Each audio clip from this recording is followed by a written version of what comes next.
please welcome the leader of the Cult of the Violet Sign, the horror host of the future, I can't think of anything good to go with A for alliteration, but he's really good at alliteration. Please welcome my guest today, Kabhaal.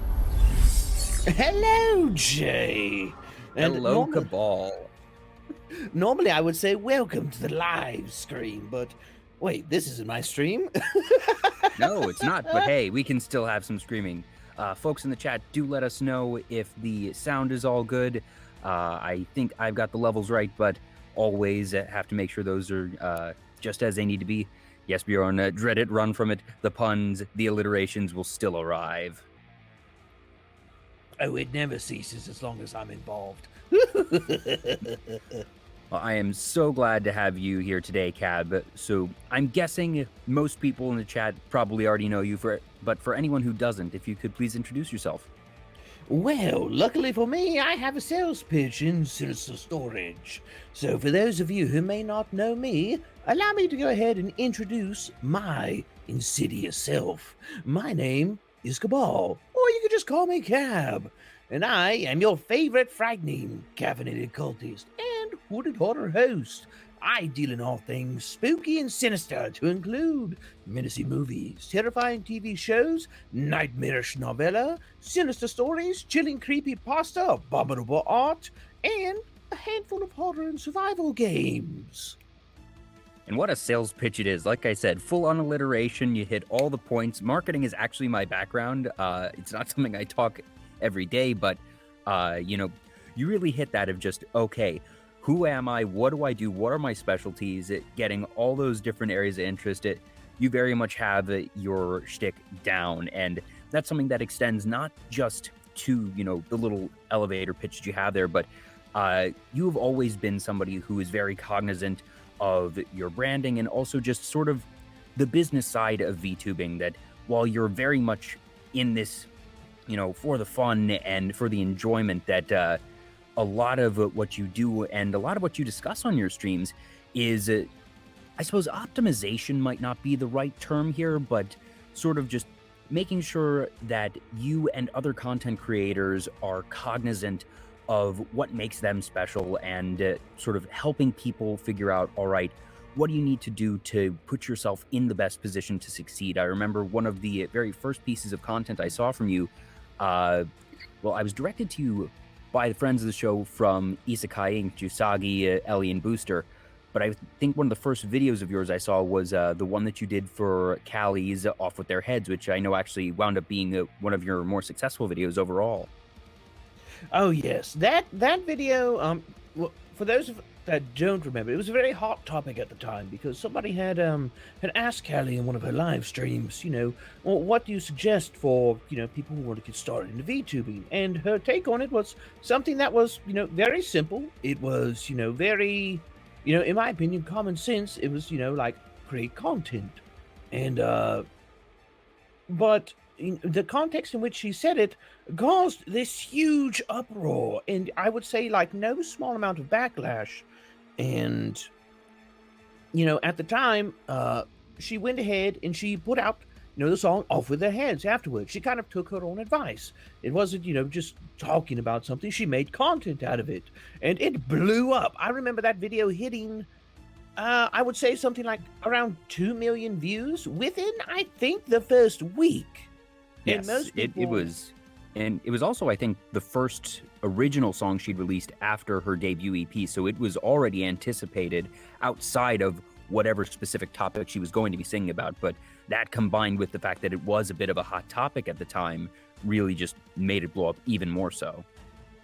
Oh, definitely. And one of the things I looked at it was, well, initially I heard the song and I was just like, this is a good song. It's got a really good message to it. Mm-hmm. And I went and I looked around and I was like, well, people are talking about the song, but they're talking about it from the perspective of, a musician or, a rapper or a lyricist. And I was just like, well, nobody's really looking at it from the context of a content creator, especially somebody who's in said VTuber scene. And so, I've always been an adherent to if you want to see, be the change that you want to see. And so when I saw that nobody was really touching on it from that perspective, I went ahead and I did it. And I channeled a lot of my personal views, my how do I say this? Well, personal views, personal rules that I adhere to in content creation into it, and touched on kind of the deeper meaning of some of the lyrics. For those who don't know, I'm kind of an adherent to the school of Devin Nash, who is a fairly successful CEO of a large, what is it? I guess you could say talent agency for streamers. They manage, his agency Novo manages very, very large streamers. And he, as a CEO and, kind of somebody who manages these individuals, is very in the know. And he talks a lot about content creation. And so I channeled a lot of the lessons that I learned from him into that. And apparently, people liked it. I think so. And what's really cool about it is this wasn't just something that, you noticed that people weren't necessarily talking about it and decided to give in your 2 cents. But this is also something that, for people who aren't familiar with you, might sound a bit surprising. But in addition to all of the horror topics that you cover, content creation is actually a really big thing that you discuss a lot on your streams. And just, you have become a bit of a mentor to some people in that regard of just sort of not really, setting down rigid rules or anything, but that a lot of the times when it just gets to be a free talk type of stream, that you discuss these matters, and it wasn't just a one-time thing for you, that this is something that you're very passionate about and very cognizant of in your own work, and that you try and help others be cognizant of in theirs. Yes, and you're right. It's not a hard set of rules. I don't look at it as, this is what you need to do to succeed. It's more, you can stack the deck in your favor, and this is ways that you can. Yes. Because at the end of the day, streaming and content creation, VTubing, all of it, it's an artistic pursuit. It can be interpreted in so many different ways. You can do so many. Every content creator is kind of unique in their own right. So trying to lay down specific rules is, I think, it's kind of a lost cause. I would dare say it's even folly. Counterintuitive sometimes, because just everyone has a different brand, everyone has different talents, and that, like you said, there are ways to stack the deck in your favor. I'm a huge fan of the saying, luck equals opportunity plus preparation. And that's not to say that preparation is everything, that sometimes it is. Opportunity does or doesn't come along, that factors into the equation. But you can certainly put in that preparation so that when opportunity comes along, that you are in a even better position to take advantage of it. Oh, definitely. I'm also a big fan of that saying as well, because I would say that I've seen it said multiple times, and I know it's can be controversial in the way I phrase it. A lot of people are like, oh, this person is very lucky, and I'm just like, I highly doubt that. I think majority of the time, the people that you see that are being successful in some way, shape, or form, they've prepared for it. They've laid the groundwork for that opportunity to present itself, and when it does, they're ready for it. They're ready to seize it and ride that opportunity, as far as they are able to, given their level of preparation. And in my case, when the Cali video happened, because it was a flash in the pan moment, yes, I did get a lot of eyes on me, but it wasn't something I could really seize and use to my advantage as a content creator to further increase my brand. It was kind of more of just a, hello, I'm here. And it got the eyes on me, which did lay the groundwork for, more people finding me and, able to come into the stream, able to see my visual hook, see my audio hook, and give me that chance to sell myself to them and say, hey, you may not know that you want me, but here I am. So decide for yourself.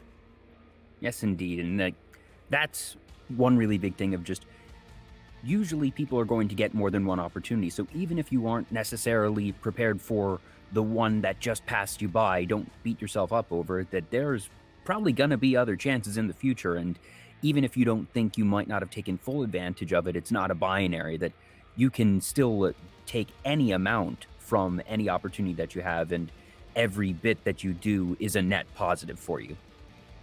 Exactly.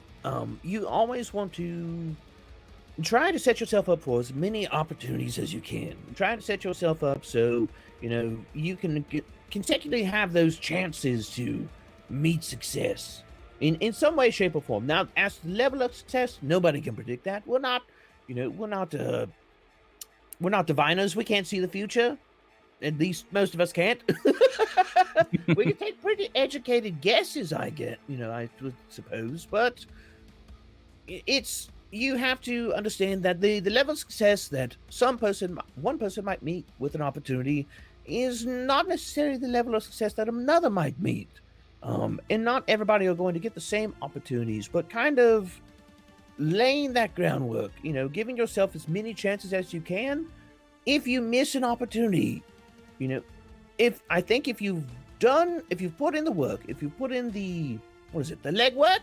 I don't know. I don't have legs. I've got tentacles. If you put in the respective limb work. Yes, if you put in the respective, add in proper limb work, then you're going to have more chances down the line. It's not I've missed my window of opportunity. I'm forever, destined to the halls of obscurity. No. It's the same with content creation. If you give up, then that's it. The game is only over when you stop playing. Indeed. And gosh, we kind of jumped in with a bit of a heavier topic than usual, but it was sort of relevant to how I end up found. Yeah, I am good host. I word good. Good word. English very good. Yes, very, very strong. It was a bit relevant to how I wound up finding you, and it is still something that is definitely part of your content. It's, I suppose, that sort of second layer part of top layer is horror host, and trust me, we will get into the horror host stuff, but that's one thing that not everybody realizes at first glance. So I wanted to make sure that we, touched upon that and made sure that people know that you have the horror and you absolutely, a bit biased here. I think you are probably the most horror VTuber that I've ever seen, certainly. That you embody that bit and that you really have that commitment there, but that there is more to you. So if someone comes along and they're like me, who honestly does not care for horror content, that there is still a lot of value and a lot of fun to be found in your streams. Oh yeah, and I fully realize that not everybody is there for horror, and even being the sinister surrogate as I am for that eerie experience, some people even then they don't like it, and so what I do know is that people do like to peek behind the curtain. People like a little bit of Wizard of Oz in their streamer experience, getting to know the person behind the fearsome facade, if you will. Yes. And that really is the black magic of it all, isn't it? Just a little bit. Just a hint. But when it comes to horror, you frequently use the term horror host. And that was not something that I necessarily thought of at first because, like I said, I'm not someone who's into horror. But when you started talking about it, I did realize, okay, yeah, horror hosts are or were a bit of a thing. And it's something that you're trying to bring back. So if you could explain a bit the concept and function of a horror host. All right, so I'm not going to get super in-depth to it because I'm going to go ahead and say that, I'm not an expert in the matter. I'm trying to put my own spin on it. I'm trying to take the nostalgic bits and kind of mash them in together into something that kind of fits a new age. But for, folks that are in the audience at the moment, and those that aren't familiar with the concept of horror hosts, so basically more in the, I guess you could say like in the 80s and 90s, you had horror host TV shows. And to name a couple of very distinct ones, which may strike some chords, you had The Crypt Keeper, which was, kind of like Tales from the Crypt. You had Elvira, which I'm sure a lot of people know, who hosted Elvira's Movie Macabre. Or you had, Mystery Science Theater 3000. And basically the concept of this was that you would have these individuals, and they would kind of, they would show up and they would have their bits in the beginning, and then they would have like a movie, generally some kind of like, B horror movie, very campy, very cheesy, very, kind of shoestring budget. and they would present this, and they would add in quips, they would add in comedy, they would add in, this extra little bit of flair, theatrics, to, I guess you could say, play off the camp of it. But at the same time, it is a horror movie, and so it was, in some way, shape, or form, more tolerable because you had this individual that was kind of like, if you're going through a haunted house, this was more of like kind of your guide. They led you to it. They allowed you to be scared, but it was a experience where you weren't just experiencing alone. It was a show presented to you in a theatrical format, and it's kind of lost relevancy. Tales from the Crypt, Mystery Science Theater 3000, Environments Moving Macabre. Shows like these are no longer on the air. And yes, there are still horror hosts, but generally, they're relegated to, maybe in the US, a statewide TV station, or they may have a podcast, or I'm not sure if there are Twitch streamer horror hosts. I'm fairly certain there are. Yeah, there probably are, but they're certainly fewer and farther between than they used to be. But at the same time, I feel like VTubing and streaming as a whole is probably some of the best opportunity that horror hosts have had in a while because, well, streaming as a whole has changed the game for content creation and storytelling because back in the day, there was literally a cap on how much broadcast there could be because it was the number of hours in a day multiplied by the number of channels that were on the air because you can't have more than one thing playing on the channel at the same time. So networks were literally working with a cap and a ceiling on how much stuff they could put out. But once you have streaming coming into the picture, it's as many people who are willing to create stories and content can get out there. And with streaming like Netflix, it's no longer limited to the hours in the day of broadcast. It's just they will upload and have on their streaming service as many things as they darn well please.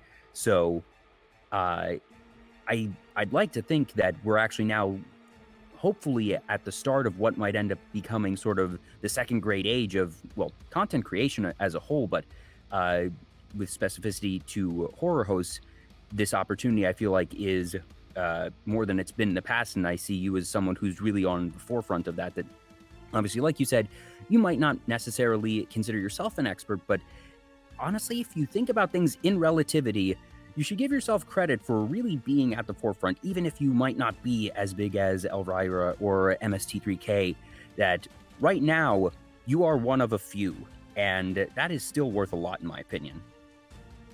And that's definitely true. I put out a tweet the other day, and it was like there are no secrets to streaming, but some of the things that you can do is like it was be genuine, build a community, don't blame others, take responsibility, arm yourself with knowledge, know yourself, know your audience, be adaptable, always seek to improve yourself. And the last one, I'm still working on it, was acknowledge your own accomplishments.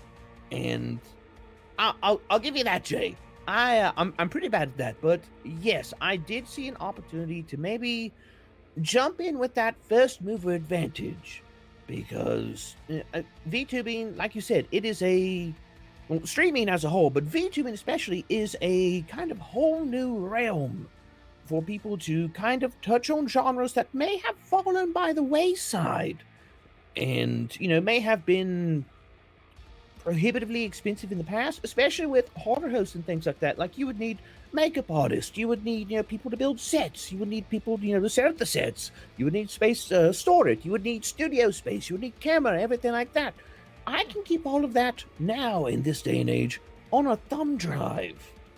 Yeah, for people who haven't been to Cabstream, that I obviously have my very stereotypical late night talk show City Skyline in the background right now, but if you go to Cabstream, he has this just delightful underground lair. Your chat box is this massive, glow screen in the back that it looks like it's combination cult, but almost, evil villain secret lair type of thing down there. And I just love the setup that you have.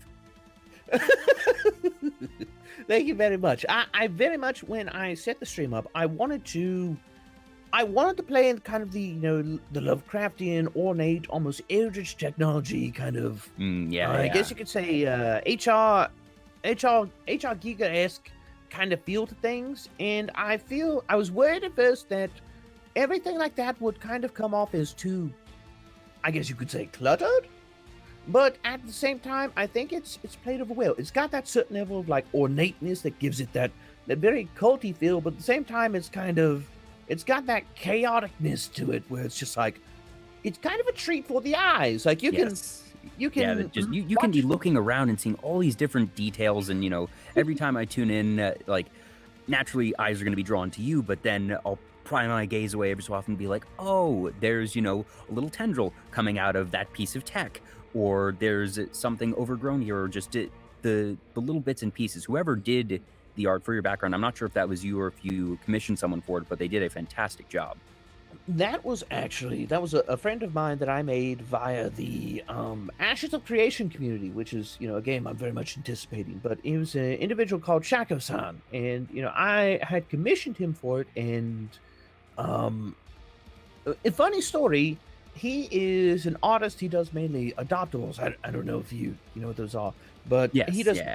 Yeah. So he does mainly adoptables. But I was like, hey, Shako, could I interest you in doing something like this for me? Because at the time I was solely YouTube based. I was like, I'm looking for like a banner for my YouTube, and it's kind of like this. I wanted to be this setting, and it has like me in the picture, and then it's got like my name on it, Kabhaal. And what he wound up doing was he wound up drawing a whole scene, which is that background. Like, you only see a portion of that background. The background itself, the picture itself, is absolutely massive and incredibly detailed.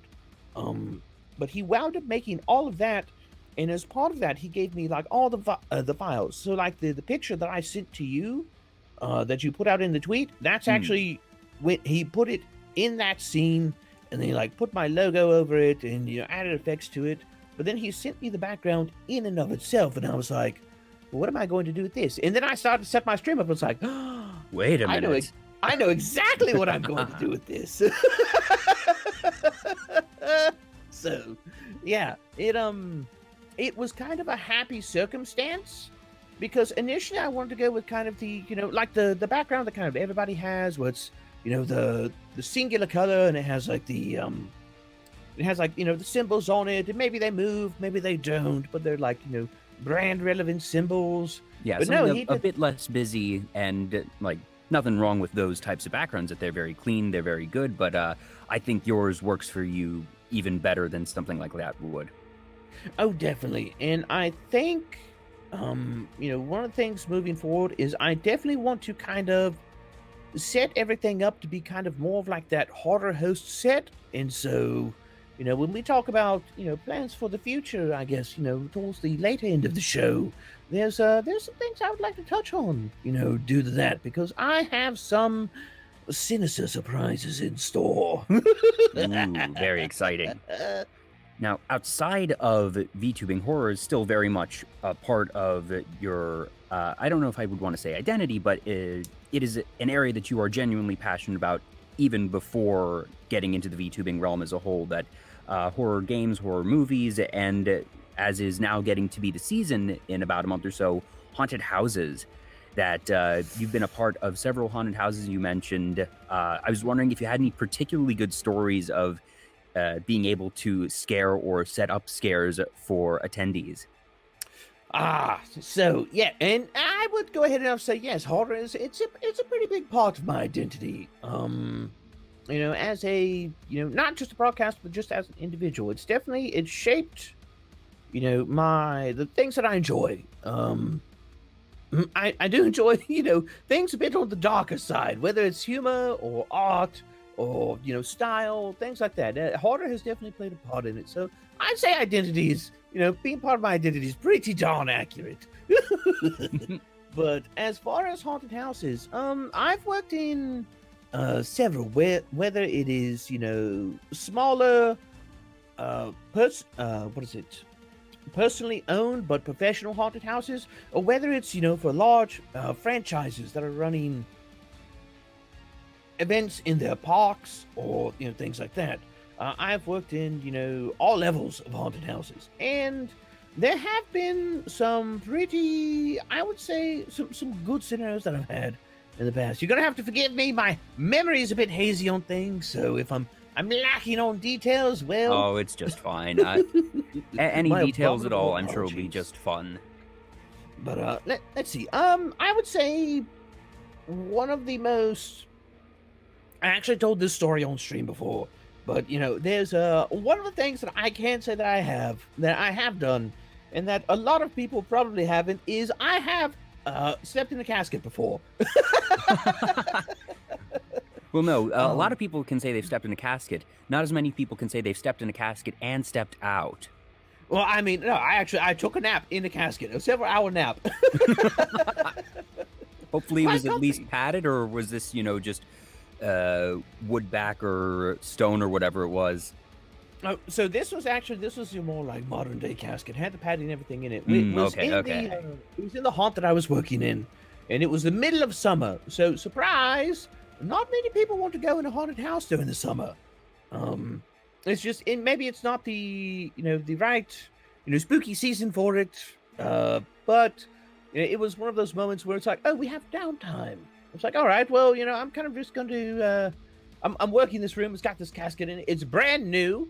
The haunt had just bought it. I was like, oh well, morbid curiosity. What is it like to lay in a casket?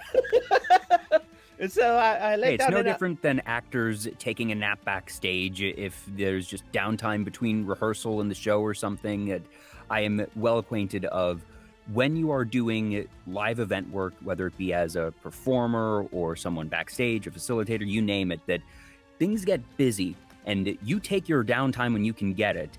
And you're not always in a position where you can leave and, go home or even necessarily go to your car because you need to be ready at a moment's notice if something comes up.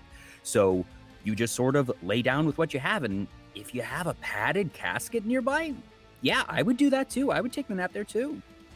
Oh yeah, definitely. And it, working the haunt in the summer, especially here in the southern U.S., it can get hot because you've got, at the time I had latex all over my face. I'm in several layers of costuming. I have stuff over the latex, prosthesis I have on my face and everything like that. And I'm just like, you go outside to go work the crowds a little bit, to draw people into the haunt. And you're just like, you're dripping sweat. And you're just like, I need to cool off and rest.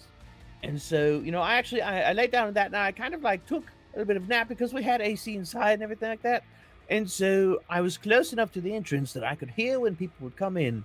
But what I hadn't realized was that somebody was in that space with me. They had thought that I had moved into a different space of the haunted house. And so they're like, I'm going to work that room. And so I was waiting for these people to come through because I could hear when they would get to my section. And so when they did, Did you scare one of your fellow employees? I might have. Because they didn't think anybody was in the casket. They thought I had moved on to another part of the haunted house. Mm-hmm. And so they were working it. And so I come lunging out of this casket. And not only do the people scream, but also the fellow actor about Oh, no. vaults over the railing that separates us from the crowd, which further serves to only scare the guests. And as they run further into the house, and that was a pretty good moment, I'd say. Whenever you can spook one of your fellow actors. Yes, yeah, because then you've done well. Oh, yes. So in that case, I'm not super familiar with the back-end operations of haunted houses, but you mentioned that they didn't know that you were in there or that you moved to a different area. So does that mean, at least in this particular one, that you weren't assigned particular spots and that it was, okay, you can roam and float and figure out places to do your bits and that you had that type of freedom? Correct. In this case, we were free to kind of roam around, especially because it was during the summer and it was more, we had more of a skeleton crew. So it's this several. I would say it was about a 5,000 square foot haunted house, and there's maybe like 5 of us to work it. And, granted, when you have haunted houses and stuff like that, we have the secret passages and, things like that built in that, blend into the set so you can get from place to place. You can get people multiple times in their go through the house even. Yes, exactly. And, in this case, we were kind of all just, floating around, doing as we please. It was a very slow day, so trying to keep ourselves entertained. Like, there were at points of time where we would actually, so one of the fun things about haunted houses is commonly haunted houses are built they're built very sturdily because haunters can be a rambunctious bunch, to say the least. So, at one point in time, we had a ongoing dodgeball game in the haunted house. Oh And, my. yeah, you would, dip through the different passages and things like that, and it would hurl a dodgeball at one another. And so you had to, like, constantly be on guard. And at the same time, it's kind of also, I guess you could say a bit of training as well, because sometimes you may get caught off guard by guests and you have to instantly In like character. improv, yeah, react, things like that. Yeah. And so, that was fun. But it was one of those things where, if somebody was floating around, they assumed that I wasn't there. It turns out I was there, spooked them. In turn, spooked the guests even more. They adapted. We went ahead, went on with the bit, got the guests through. That was a fun moment. And some people might be wondering, it's like, well, Cab, have you ever had somebody Get you? urinate or defecate on yourself, on themselves? And the answer is yes, several times. Oh my. Oh my. And to answer your question, yes, I have been spooked. I talked about this on stream. I think it was last week, but I have a friend in the haunt industry, and he has dwarfism, and so people who may not know me may not know that I'm a physically disabled content creator, and one of my issues is I have a partial paralysis of my right leg. Kayfabe aside, yes, I'm a disabled content creator, but I have partial paralysis in my right leg, and so I'm very iffy about things around my feet, around my legs. But my friend who has dwarfism, he likes to come running out of areas where you don't expect things because you expect a full-sized individual. He's able to squeeze into these much smaller spaces and able to utilize these passages that other people may have to crawl through, and so therefore they can't come out quite as quickly. And so he's gotten me before. He would come running out of a passage, and I was just... I was like, no! You're Were you lucky least I only have one expected? functioning leg, or else I'd punch you. Zozo Horror Show in the chat actually has a good follow-up. Biggest haunted house fail you've ever done or seen? Oh, so there was actually... So I'll go ahead and I'll say one of my own. There was... when we're talking fails, are we talking like fails as like an actor, or can we just go like, like whatever? A broader sense that it could be fails as an actor, it could be things that failed to land, or it could be technical malfunctions, anything of that sort, where just bottom line is something went the way it was not supposed to. Oh, I've got a pretty good one that happened to me. So in one season, I was working this more slasher-esque character, and I'm over here. I'm in platform boots, and I'm already a large individual. I'm a physically imposing stature, and so in these platform boots, I'm halfway to 7 foot. Oh my. And I'm using my body language to have give off this more hunter-esque body language and everything, very threatening, very menacing. And so I have my scare set up and I'm ready, to trigger it and everything. Well, since I have those leg issues, that day my leg decided not to cooperate. And so as I come out of my hiding space, to get this scare, to funnel the crowd into this other part, my knee gives out and I proceed to eat concrete in front of a group of about 13 different people. Oh, And at the no. time- yeah. And so I'm wearing this reinforced fiberglass mask because one of the things is that any veteran of the haunt industry has probably either been scratched or punched in the face. Yeah, just you will get the guests every so often. They don't mean to. It's just impulsive fight or flight reactions, and they fight. Oh yeah, And sometimes you can't pick. Sometimes you can definitely pick some of them out, but sometimes it's hard to get a read on people. And the people who have that are not ones you would expect. And so, I will, as I became a more veteran hunter, I tend to veer towards characters that had, some sort of, hard mask, or I would craft my own characters that are in line with the theme of the hunt. And so in this case, I had this hard reinforced fiberglass mask. And it was padded on the inside. You could have punched it, and I would have not felt a thing. But I proceed to all 6'5" of me tumble down, and I try to catch myself. Hand slips out from under me because, my hands are slick with sweat because I've been working for like 8 hours in a hunt. And even though it's air conditioned, well, it's sweaty work. That only goes so far when you're in layers of makeup and masks and, costumes. Oh, yeah. And so I proceed to bounce my face off the pavement that is the floor of this haunt with this deafening crack that can be heard throughout all of the haunt. And like everybody in that group stops because I'm going to be honest, when you're a large individual and you hit with that force of impact, even if you've got, a reinforced and a padded mask, it stuns you for a bit. And so they were like, oh my God, is he all right? Is he dead? Did we just watch a man die? And so like people are checking on me. And so I'm disoriented for a moment. And as they're getting closer, Did you take the opportunity?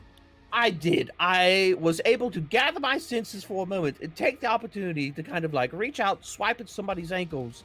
And, that got the crowd back into it. People ran, they went about their merry way. I'm lucky, honestly, I didn't get trampled. In hindsight, that was a dumb move. You never want to be at foot level when you've got a crowd of that many people in a situation where they could be scared. You can very much get trampled. I've seen fellow actors get trampled by crowds, and but I was able to recover. But that is one of my more embarrassing moments, where it's just like, look at me, I'm scary. Oh my God, I think he's dead. But still, you pulled it out in the end. That you got the last laugh there. I did, and I'll go ahead and say that is probably due to improv. I'm a big advocate of improv. I'm a big advocate of in a haunted house, like you kind of learn to do improv on a natural level, but I feel like that is something, and me veering back into content creation because I'm obsessed. That is also a skill that I think has really paid dividends as a content creator. Is taking those improv classes, kind of having that, even though I'm not naturally a talkative individual, having that improv skill under my belt, it helps so much. Oh yeah, that honestly, I feel improv is a valuable skill for anyone that does anything that interacts with other people. And that's a lot of things, that just, whether it be customer service or haunted house work or live event work, like I do, or, back when large gatherings were more viable than they are at the present time, I did a lot of work for conventions or for exhibitors running booths at conventions. So just the ability to adjust on the fly, whether it be interactions with attendees or even something as simple as saying, all right, I see foot traffic is going this way. Let's adjust our setup to facilitate that because, all right, if this is what the attendees are more interested in, let's make it so there's more room for more attendees to see this thing at the booth that they like and whatnot. And just being able to adjust and not be in a overly rigid mindset is just a very good thing to have as a whole. You never know when and where you might be able to just use that extra bit of flexibility. So I am a big fan of improv myself. And while I've never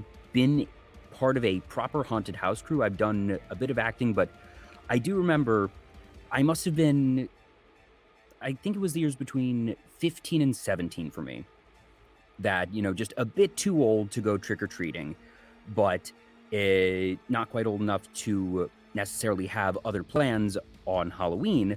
What I started to do was, so I lived in a suburban neighborhood, pretty standard. What I would do is we had this big blue recycling bin. It's basically, one of the large ones that you would have as big as a trash can. Bring it out, put it at the bottom of our driveway, have it closed, get in just very simple spooky mask, black clothing, and I would hide in there and just lay in wait for people to come by. And my rule of thumb was, if you're old enough to trick or treat without your parents, you're old enough to be scared. And and if they had parents, usually parents would stay at the bottom of the driveway while the kids go up to the front door, ring doorbell, trick or treat. And it would be on the way back down. So if they didn't have parents, all right, fair game, pop up out of the recycling bin, big yell, scare them. And if they had parents, if the parents stayed down at the bottom of the driveway, I would just slightly, open up the top lid, peer out and be like, psst, hey, over here. And I got a couple of parents inadvertently that way, but after their initial, whoa, what was that? It'd be, would it be all right if I scared your kids? And I always respected their wishes, that some of them would say, no, please don't. Like, my child is not like, he's going to be like, oh, okay. And others would be super into it, and they'd be like, oh, yes, please do. And it'd be like, all right, I got you. Hey, do you want some childhood trauma? Yes, exactly. Jay, you're an individual after my own but tentacled heart.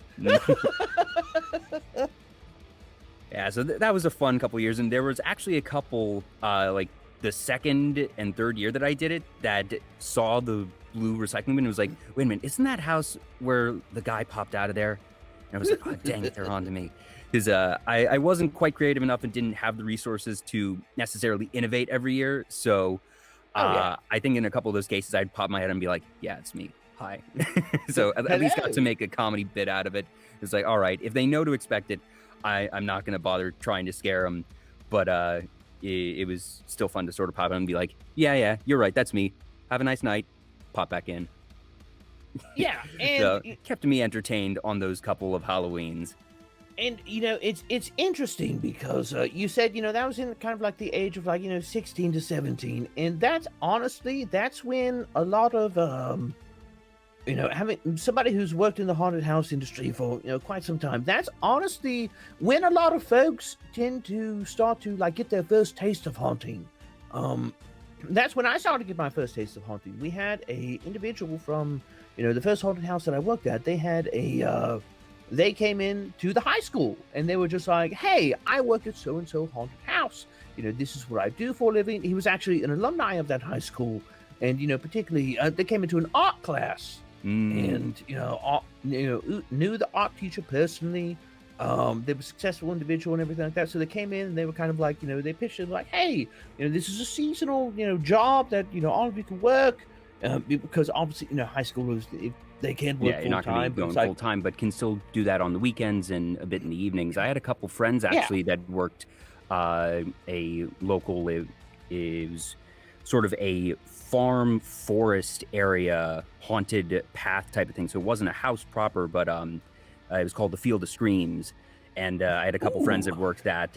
I was somebody who did both marching band and theater, so I was too regularly busy during, after school times to commit to something like that. But it was something that, if I had had the time, might have been of interest to me. Because, like I said, even if I'm not necessarily into horror a lot myself, I like acting, I like improv, and just performance in general. So I would not have minded being on that side of the curtain. But just circumstances didn't allow for that type of time commitment. But I have several friends who have very, very fond memories of their time doing very similar work to what you've done. Oh yeah, and I think it's an interesting thing, and it's kind of the reason that I have this love of horror is because it was surprise, Vtuber was an awkward kid. But it was one of those moments where I got to meet people with similar interests, people who wanted to participate in something similar, and that was very much a thing where I started to come out of my shell and find myself as a person, kind of indulge in my passions a little bit and learn what made me happy, what I kind of, I wouldn't say wanted to do with my life, but what I could do in my life that I really and actually thoroughly enjoyed, and I felt was rewarding. And I think that's always kind of stuck with me afterwards. And I know it's stuck with a lot of other haunters as well, who started out, in their, the later teen years. And, to this day, they're still, the spooky season runs around. Even if I'm working a full-time job, I still make time to, go and, like volunteer at a haunted house, or, do some time at a haunted house and like more the evening hours on the weekends or something when I'm off. I know several individuals like that in my personal life, and I'm sure there's countless other individuals that I don't know of. There's entire conventions around haunted houses, around the U.S. itself. I'm sure in other countries as well, because everybody likes a good bit of, everyone likes a good bit of fear. So It's just the I'm spooky sure season's different. I'm sure that each haunted house varies, but generally speaking, if you were to say, what the majority of them do or don't do they usually require people to bring their own costumes and props or whatnot, or do most provide for their actors? So the ones that I've worked in they've had actual wardrobes, and they've had people who generally like work the road wardrobes and everything like that. They maintain the wardrobes, which is a thankless job because haunters. Like you said, a rambunctious bunch. I'm sure they are very rough on their costumes and props. Very rough on their costume and props, and if you think about all the sweat that happens under all that makeup and layers, Yeah, hats off to the wardrobe folks. indeed. Just, Hats off and nose plugs on. I've seen that plenty just on normal theater when you're indoors and air conditioned and under the stage lights. You're still gonna be drenched in sweat pretty often, and goodness knows it's only gonna get worse if you're in a smaller contained area for a extended period of time, or if you're outside doing one of these outdoor haunts when it's one of the hotter days in late summer or early fall. Oh yeah, and and especially what is it? Even when it starts to cool off in the later end of the year, it starts to cool off, but the crowds start to come in more, and then you have like that constant activity. In the haunt industry, we have these things called pushes, where it's like the line is so long, we need to push people through. It's like, okay, we're gonna send through this group of like 10 or 13 or 15 or whatever, and then we're gonna wait like a minute, and then we're gonna send the next group in. So how do you usually communicate? Do you have like walkie-talkies, or are you using cell phones and just text notifications of, all right, next group coming, or we need to start pushing it, make sure that you keep the pace up? How does this information get around? So normally what happens is that you can hear other actors in the haunted house, like over the drone, over the background music, over the props, everything going on. So you can kind of get a general idea of where a group is at. You can also like tell by the screams. Like you learn to the environment lets you know what's going on. Yeah, you learn to interpret. I was like, oh, I'm here, scream coming from here. They're gonna be through in about this period of time. Da da da da da. Oh, I hear this person. That's where. And I guess you just have to be cognizant of, okay, the amount of time between screams is going down. We must be starting to push. Yes. Also, in the the larger haunted houses I've worked in, we did have walkie-talkies, with headsets, and so you'd have that like on the the back of your belt or something like that under a bit of costuming. You have your headset in, and you can hear we've got a group coming through, or group just left, blah blah blah, and it's just like short little group left, group left, group left, and so the next person in line is they know what's going on, and it's just like. Little like 2-second just blurb, and it lets everybody in the house know where this group is going, where this group is come from, and so on and so forth. And it's for the kind of the more trail. I've never worked on like a haunted trail or a haunted corn ride type of haunt, but I assume it's kind of more like the environment factors in. I think those ones, they're also kind of more like a they're kind of more of a set path as well. I mean, I feel like most haunts are set paths. Yeah. You need to have some amount of control over everything, making sure, first off, that the guests don't get lost or anything. Oh, yeah. So a couple questions from the chat. Zozo Horror Show asks, how much water do you usually drink on any given night that you're working a haunt? And Wayne Klein is asking, are you scared of puns? Am I scared of puns? No.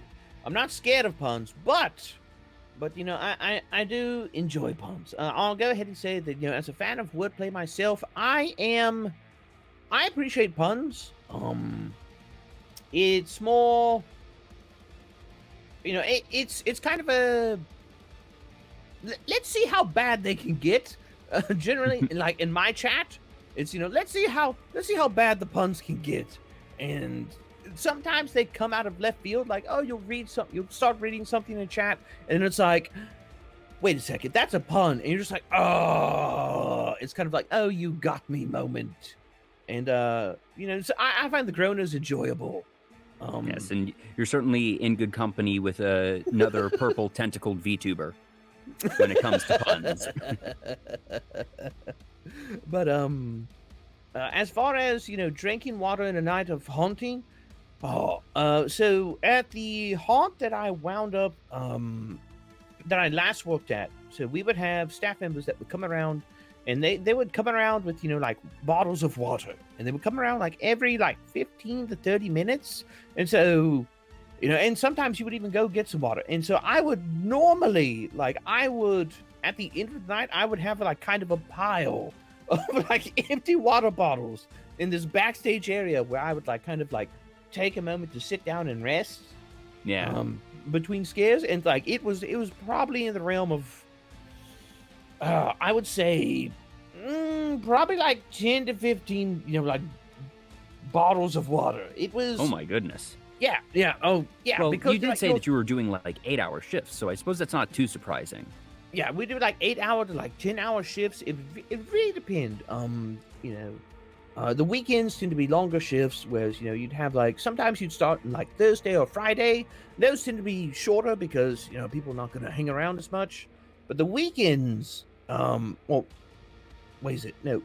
and Sunday tend to be the shorter ones because people commonly have work or school after. But Fridays and Saturdays, you would go until midnight, maybe 1 o'clock in the morning. The haunt would start probably around 5 or 6 when it's starting to get dark. And wait a second, am I doing my math right? Sounds about right, yeah, because yes, okay, yeah. But yeah, so sometimes it would start in the day, but definitely when it started to get dark is when things would ramp up, and start to have more people come through, and because everybody likes everybody's to be scared of the dark. Yeah. The atmosphere is there. Plus, it's just going to be cooler naturally. That probably works in the actor's favor as well, that you're not doing it at, 2 in the afternoon when the sun is blazing above you. Oh, yeah. And also, people aren't standing in, they don't have to stand in line in the sun and things like that. Yeah. Because especially in the haunt season, that's that's when the lines start to build up, and nobody, even in October, it could be warm sometimes. Nobody wants to stand out, a bunch of warm weather, and then get sweaty as they go through a haunted house and get scared. Yeah. One of the things that you've been doing or are also planning to do that is horror related is actually a fundraiser. You've mentioned the charity Don't Be a Monster. Which is one that sort of combines horror along with goodwill and anti-bullying messages. Yes, so actually one of the things I'm looking to do in October to kind of celebrate the Halloween spirit, but also it's something that's kind of near and dear to my heart, is because like I said, you get a lot of these the awkward kids that will the first foray into kind of a social interaction and finding a group of people that kind of mesh with is in haunted houses, and these are a lot of the types of kids that they'll be bullied because they have interests that are a bit outside of the norm. They like their horror, they like their darker themes and stuff like that, and some they get quote unquote bullied because they're edgy. They're edgy kids, and it's no, they just like the darker things in life. And that's okay. But and so Don't Be a Monster it's a charity that goes through and goes to different middle schools throughout the U.S. And they have like anti-bullying seminars, and they have like a Frankenstein character that comes out, presents and everything, interacts with the kids. They also work with, what is it? I think it's Midwest Haunters Convention and Trans World, which are two of the largest haunted house conventions in the U.S. I do believe. Yeah, I believe I actually saw somebody mention them in the chat earlier. Did they? Yep. Zozo again. Zozo. Yep. Oh yeah. Yeah. Called it. It was Zozo. But yeah. So they work with Midwest Haunters Convention and Trans World, and they go around and they spread the spooky word of horror, but with a good message. And so it's something I'm looking at, and I'm just like, this is something I can really get behind. It because like, we've all heard they're like, oh, that's really edgy. And yeah, sometimes folks are edgy, but sometimes folks just enjoy the darker things in life, and they just don't really have the social awareness yet. Maybe they're a younger individual, or maybe maybe they were bullied. Maybe they have become a bit of social recluse because of that bullying, and so they don't have that social aptitude that they would have developed otherwise, because people have shunned them because they like the darker things. They're like, oh, well, this person is weird. No, they just have different interests. And so, the whole anti-bullying message, it's something that really strikes home with me. And so I think, I think, raising funds for that is, I think it's a good cause. It also, it fits my theme very well. It's also a fun little thing that we can do as a community that helps draw us closer together, and we can kind of maybe help some other individuals, because that's one of my big things. Is I want to be a force, as spooky as I am, I want to be a force for good, whether it's content creators, bringing back something that people cherish that isn't really around anymore, or just spreading a good message. That is kind of the underlying goal for a lot of the things that I do, is be a force for good in what ways that I can. I don't have a savior complex or anything, but just leave the world a little bit of a better place than what I found it in. Hopefully, maybe. Yeah, for sure. That just, despite your spooky outward appearance, you do have a very warm heart, and no, that's not the eldritch energy and warmth of blood. That is actual caring down there. Yeah, I definitely I do care about my fellow individuals, my fellow content creators, the people in my community. I'm slow to warm to people. But when I do, I tend to be very much invested, and very much, hey, if you want to do this, I've got your back. Let's figure out how we can do it the best that we can. Yeah. Ken Josie in the chat has a good question. When creating content, how do you go about deciding something that is both enjoyable for you and for the audience? Is that something that you find occasionally at odds, or do you sort of go with the school of thought of, okay, if I'm enjoying myself, then that is going to be optimal for making sure that the audience enjoys as well? So when it comes to live content, I think laughter and enjoyment is contagious. So definitely when it comes to live content, it's very much, it has to be something that I'm enjoying. Because I feel like it's part of that whole being genuine thing. It carries over. If I'm laughing, if I'm having a good time, I would almost say tangible. And like tone of my voice, the way I carry myself about it, things like that. If I'm not having a good time, if I'm just mechanically like cranking out some content because I'm like, oh, this is what people expect of me, people are going to notice that. Viewership isn't dumb. They're people just like you and me. They have, the ability to tell if, somebody's not being genuine. When it comes to pre-recorded content, however, that's very much in the, like I said earlier from that Twitter post, that's very much in know your audience. And that comes down, in my opinion, to branding. And so, I've styled myself as a storyteller, a narrator, a horror host. And so it's very much like right now, my unique quote unquote pre-recorded content is, reading out creepypastas. Well, I read creepypastas, but I put a bit of I use my prowess as a amateur, and I will say this, amateur voice actor. I use that to add a bit of theatrical flair to it. Also, my editor, Psychotic, he goes in, he puts in these great soundtracks with it. He puts in these, Foley and background. Yeah, he puts in Foley and background. He puts in little sound bites for like certain effects. Like if somebody like gasps, there's a to it. And, if you hear, and they shut the car door, there's a sound of a car door shutting to it. He puts in these little details that helps you get immersed in the story.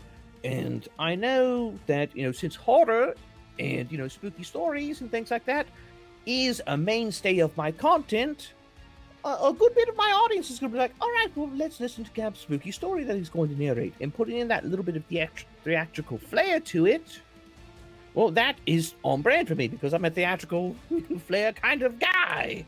Most definitely. As for live content, you are a variety streamer, but your variety still ends up skewing towards horror games. That you have a fair few that you've sort of become a regular with. One that I'd probably say is sort of your go-to, I feel like nowadays, is Identity 5. Yes. Identity 5 is an interesting beast, and I have a suspicion, and I can actually talk about this in a second. I have a suspicion that more people are kind of starting to put their eyes on it, at least in the VTuber scene. But it's very interesting because it's an asymmetrical horror survival game, very much in the same vein of Dead by Daylight. In fact, it was developed with the assistance of Behavior, who developed Dead by Daylight. Ooh, I didn't actually know that. Yes, so they actually participated in it, and because the company, I forget the name of the studio. I know NetEase is the publisher, but I forget the name of the studio. They contacted Behavior and they were like, hey, can you help us with this? And Behavior was like, sure. And so there's very much some similarities. Instead of generators, they have cipher machines. Basically like you're figuring out a code. Instead of, killers, they have quote unquote hunters. It's kind of more, it's the stylistic approach of it is less, the visceral, realistic horror of Dead by Daylight. And it's kind of more of a, I would say, Tim Burton Caroline-esque approach to it, because the whole premise of it is that you are you're a private detective who used to be a crime novel writer, but had an accident and now he's amnestic, and so he's lost his memory and he's kind of lost his ability to write, but he still has that mind that's geared towards the thrillers and intrigue and things like that. So he became a private detective and he's fairly successful at it. Well, he stumbles into this old mansion while he's investigating a case about a missing girl, and he finds these journals about like this contest that's going on with these hunts.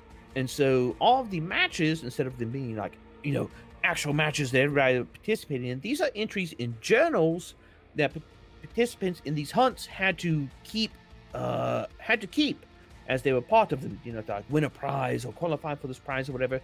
So every match in the game is kind of this mental recreation in this detective's heads. And so that lends it so you can have like these more wild designs, and, all of the survivors are, they're stylized in the idea of being kind of like these sewn together dolls with like button eyes and things like that. And it's very charming, but at the same time, it's very creepy. Yeah, like you said, it feels reminiscent of Dead by Daylight, but it still has its own distinct aesthetic to everything. And also, I'm trying to remember. I feel like, do they have outside IP characters sometimes? Because I was multitasking earlier in the week, had one of your streams up in the background, and I glanced over, and I thought I saw a Danganronpa character. I might be remembering from something different. No, you definitely remember correctly. So that's one of the fun things about Identity 5 is that they also commonly have crossover events with various franchises. They've had and some of these are exclusive to the Asian servers. But so like over on the Asian servers, they've had crossovers like KFC and I believe McDonald's and things like that. So they'll Wait, have. so do you play the Colonel or Ronald McDonald as like either a hunter or a survivor of all this? Oh, in those cases, no. They had survivor costumes that were themed around like a waitress at a KFC or like a McDonald's employee. So you can get a costume like that. But they have had crossovers with like I think it's Nightmare Before Christmas. They've also had crossovers with like Edward Scissorhands. So they've had Tim Burton crossovers. Edward Scissorhands is actually a skin that you can have for that's super cool. For one of the hunters in Dead by Daylight, or not Dead by Daylight, in Identity 5. So you can have like an Edward Scissorhands skin. And now it's past, so you can't get it anymore. But there's that. They had the Danganronpa crossover. They've had Persona crossovers. Recently, when I first started playing, they were in the middle of a Death Note crossover, and so they had. It's like Death Note is a series that is near and dear to my heart. It was one of the first mangas that I read, and I know it's sort of classified as horror, but for whatever reason, I've never really considered it a horror series. I've considered it more like psychological thriller, or more just I don't even know. Like a term I use a lot for that is cerebral. It's a lot of thinking and whatnot, and certainly it is a dark series. But I guess I've never really seen it as horror for one reason or another. But did they have a particular character skin for that one? So yes, they actually had if I recall correctly, 4. So they had Light Yagami. So that was one of the skins that you could get for one of the survivors. They had L, and they had what's her name? Is it Misa? Yeah, and then I'm guessing Ryuk. Yes, they had Ryuk. That was a skin for one of the characters, and it fit really, really well because that hunter in particular has the ability to do very large leaps, and so when you would have that skin on, you would do those leaps and things like that. Like Ryuk's wings would come out and things like that, and it was chef's kiss. Yeah, Ryuk's design is just incredible. Yes. And they also had like little accessories that you could, have as well. Like you could have like a stuffed little what's the other? What is it? Misa Shinigami? Rem. Yeah. So they had like a small like Rem pet that you could have as a survivor. Yeah, they had an apple accessory that you could also get. You could put on. I think it was, you could have that as an accessory on your hunter. And so there's a lot of interesting things. It's got Identity 5 has a gacha system. Instead of just like buy these. Well, you can just buy some cosmetics, but some cosmetics are they're in the gacha system. Yeah, but it's but everything in that is just cosmetics. That there's nothing that is gameplay influencing in the gacha system, I believe. Correct. And that's one of the great things I love about Identity 5. As much as I enjoy Dead by Daylight, with all the licensed killers and having to buy all the DLCs, if you're somebody who has a lot of time but not a lot of money, well, I would suggest Identity 5 because the game is free. You don't have to pay anything to get it. You don't have to pay anything to, you can just play the game, accumulate in-game currency, and just buy every hunter and buy every survivor. And so that if you really want to, you can play the game completely free, have access to everything. And, if you want to spend some money on looking cooler, like that's where you spend your money. And I'm a big advocate for, spend money to look cool. Don't spend money to, have access to all these different parts of the game and stuff like that. Yeah. So, combine that with the fact that it does stand out from Dead by Daylight and the fact that, all the survivors play differently because they each have their own unique abilities instead of like slottable in perks, which makes the survivors glorified skins, quote unquote. And they have a talent tree system, and that's how you like customize your play as a hunter or survivor. I'm a big advocate of that because I feel like that gives it more. It gives it kind of more variety, I guess you could say, because you spend time mastering not just all the different hunters that play different, but you have time that you can spend mastering all the different survivors, which each play different and each have their own strengths and, roles that they play in a party and things like that. Yeah, so definitely, if any of this sounds interesting to you, Cab, I'd say you stream Identity 5 at least once a week now. Generally on Mondays. Mondays are pretty much that's my Identity 5 days. If you tune in at 10 a.m. Eastern and look me up, you can generally catch me playing Identity 5. I usually start out with a couple quick matches, just to knock the rust off because I generally only get to play it like once a week, on stream, and like that's it. So I need to warm up a bit, and then we tend to go into community matches where everybody can join in and they can bully me until I've been fed so much salt that if I were in the 1500s I could be a spice baron. Yes.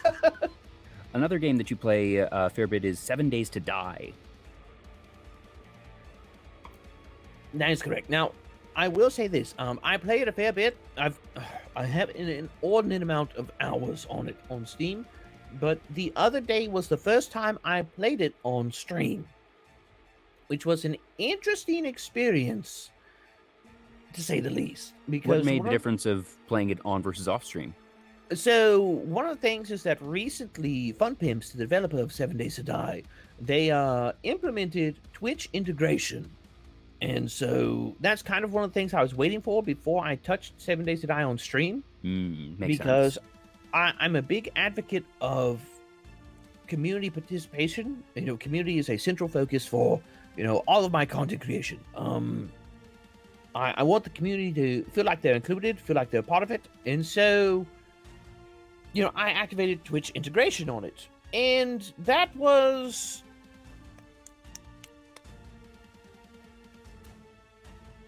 how do I put this kindly? Hell in a handbasket. Oh, Very no. much so. Oh, yes. So one of the things that they could do was summon various zombies, summon various mobs. They could debuff me, they could buff me. And so I'll go ahead and say that, chat has kind of a more antagonistic bent when it comes to me. And, that's perfectly fair. I'm all for that. If that's how people get their kicks, as long as they're fun about it and not, like, genuinely antagonistic, I'm perfectly fine with it. That is the relationship I hold with the large majority of my friends, is I will razz the heck out of you if I like you. And, like, if I don't like you, I tend to be like, like, kind of indifferent. But if I'm razzing on somebody, it's simply because, I like them, and I'm waiting for them to fire back, and then we can bounce off of each other, and then be like, "Oh, that was really good." Like, "Oh, that was really good." And it's very much kind of that whole improv thing is bounce off of each other, have a good time, get a couple laughs, a test of wits, if you will. Yeah. That you need to be true friends with someone to be able to insult them. Yes. And I get that's not for everybody. I've kind of run afoul of that a couple times. I've razzed somebody and they're just like, "Hey, don't do that," and I'm just like, "Oh, sorry." But you're considerate of just when people say that you back off. Yep. But so we activated Twitch integration, and one of my mods, DJ Ghost Pop, you may or may not know her. I see you in the chat, DJ Ghost Pop. Yep. Fun fact: she's also recently started streaming as well. Ooh. Absolutely amazing artist. Yeah. She doesn't like when I shout her out on stream, and so she's like, "Cab, no!" And I'm just like, "Cab, yes." Cab, yes. And so she was taking full advantage of. Ooh, I lost tracking there for a second. I'm just stuck in a smile. So she took full advantage of that Twitch integration to pay me back. Which was fun. I think I have to do some adjustments to it, but overall, I would say it was a success. 7 Days to Die, it's kind of the survival, Minecraft, build your base and, make your way in the world kind of game, but with more, I would say, realistic graphics. It's set in a kind of like post-apocalyptic, generic, town civilization landscape, zombie apocalypse. But the unique mechanic of it is that every 7 days in the game, a blood moon happens, and when that blood moon happens, basically a horde spawns and will, be, directed towards you, the player, and will try to assault your base. They can break through walls. They can, do all this. Certain zombies have certain abilities, like maybe they explode. Maybe they're much tougher. Maybe they have armor in certain locations. Maybe they can, vomit viscous and vile liquids at you for ranged attacks. You've got things like zombie vultures or zombie dogs. They're incredibly fast and, hard to get around. And so you have to, survive that. And that's what's called 7 Days to Die, because every 7 days, you're probably going to wind up dying. And when you combine that with the fact that, the game gets progressively harder as you level up, tune out your skill tree, get better equipment, things like that, it can become rather rough. And so, combine that with the fact that I've also got chat trying to enact my untimely demise, well, and I like to play on higher difficulties because, well, let's just go ahead and say I'm a ghoulish glutton for punishment. It was an interesting experience. Like I said before, I think I'll have to fine-tune some of the costs and things like that. Yeah, make it so you can still be gagged a bit, but it's not something that it's, everyone in chat is able to just completely dogpile. Yeah, way... I'm not overwhelmed every 5 minutes. Yeah. I can actually make some progress in the game. Yes, definitely a balance to be had. Before we go on to our next bit, I want to take a second to thank some people who have followed. We've been just, so flowing in the conversation. I haven't been able to thank anyone. So Hasa0312, Atsumori Kofuhara, Wyvern Glide, Zuken, Screaming Reaction, Cheerful Bloke, and Kalen Akiyama, thank you all very much for the follows. I can't say that I have a live stream, but just for today, we do have a live stream. Now, in addition to all this, something that you do outside of VTubing content creation is prop making. Yes. So fun fact, part of the reason I got into VTubing was because, I used to run a very small one-person prop making business, and that was kind of how I made money on the side, how I kept myself occupied. It was my hobby and also a money-making venture. And so I got into prop making via the haunted house industry, because I would make costumes, I'd make props and things like that for the haunts. Especially more in the later years before I wound up leaving the haunt industry, as my disabilities kept me from being a haunt actor, which is really what I enjoyed, and I had to move kind of to more of a management behind the scene roles. But so yeah, I ran a small prop making business from the side because I've participated in quite a few LARPs. I enjoyed getting out and, going to parks and stuff like that, mingling with other individuals, doing a bit of role play, the whole theatrical thing of, dressing up in costume, but also, hitting each other with, foam weapons and having a good time, getting a little bit of exercise in, run through the woods, get your adrenaline up, have to watch the dark corners of the woods at night, make sure somebody's not spying on you, is going to jump out and attack you and steal your stuff. So one of the things is I went and I lent my prop making skills to making weapons for various LARPs, and I had a small store for a while that would people could go in and they could hit me up and commission custom made weapons, and I would sit there and I would use my artistic skills to basically go through and design the weapons for them. And we get the design fleshed out, the measurements for it and everything, what the safety regulations for the particular game was, and what it had to adhere to. And then figure out the cost for it. Sit down, build the weapon. They pay me. I build the weapon, and then I ship it off to them. Wherever they were, whether it was somewhere in America itself, or more like the region of Canada. I almost said Canada. I don't know why, but I almost said Canada. I was like, wait, that's not right. Sorry, was just informed that one of the follows was from a bot, so it was taking care of that. It doesn't look like anything else of a similar name followed, so we should be good there. But back on props, we actually have some of your work. You sent me some amazing pictures, so I want you to be able to show off some of your work here. There we go. Streamlabs Y. That should not have chugged that much. Uh-oh. Anyways. There it goes. Okay, yes. That's strange. It usually is smoother than that. Too much power to contain. Anyways. Too much power. So here, I'm not quite sure what this is. I think it's a wand of some sort. So this is actually, at the time, the LARP that I was at, they used what's called, omni blades, or, it may be known by a less flattering term of a boffer. but essentially it's a sword, or generally a weapon of some sort, and it has a completely round blade with no distinct edge on it.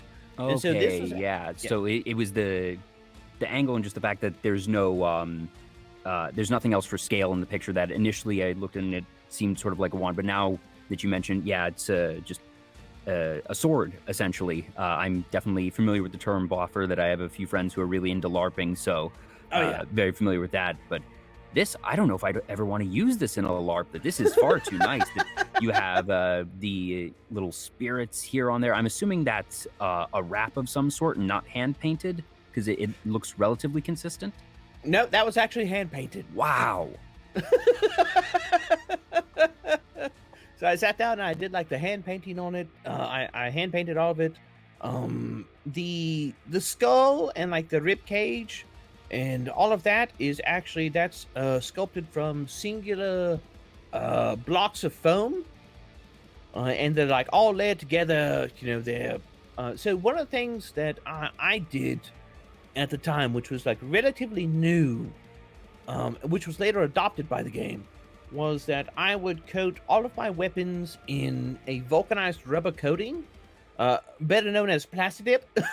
Mm-hmm. And so it was flexible enough but sturdy enough that where it would protect, the foam, it would protect, everything like that. And it would also, it was a surface that would really allow acrylic paints, which was, my preferred medium, to stick well to it. And so, I would go in, I would sculpt all of this out of foam with a Dremel and various bits, and I would glue it all together with what is it? It's not rubber cement, but it is a cement glue. Highly toxic stuff. Horrible fumes. So needed good ventilation, wore a respirator the entire time. But literally, the rest of the weapon would fall apart before the glue fell apart. Wow. And so you hand carved that skull. You said that wasn't part of a mold or anything. No, it was carved from I believe it was 2-pound yoga block. So I took a yoga block and I basically was just hey, let me rough out the shape of this. And then I would go in with a Dremel and everything. I would sculpt everything. That's fantastic. So, is this from a particular IP, or was this just a custom design that somebody wanted? This was a weapon that was in game, and it had a kind of distinct feel to it, but at the same time they were hey, take some creative license with it. And so I sat down, I drew up some concept art of it. I was okay, this is I was so this is kind of the idea I'm having with it. I had 3 different versions of a kit, and they were okay, well, I like this one, but I don't like this and this about it. And I was okay, well, we can revise that. I'd go through that, and I would do another 3 versions of it. But okay, well, these are the 3 based off your feedback. These are the 3 versions of it that I came up with. And okay, well, I like this one, but this is the one thing that I don't like about it. It's okay, well, I'd go back and I'd change that, and generally we'd go about through 3 iterations of design, and at that point in time, generally we could get somebody being okay, this is what I actually want, and stuff like that. So that was was kind of how that worked out. There was a kind of what it was supposed to look like if it were quote unquote real, and that's kind of what we were supposed to go for. So it was very much like this dark magic, like necromantic sword. They're supposed to like eat people's like souls for various things. And I was just like, okay, got it.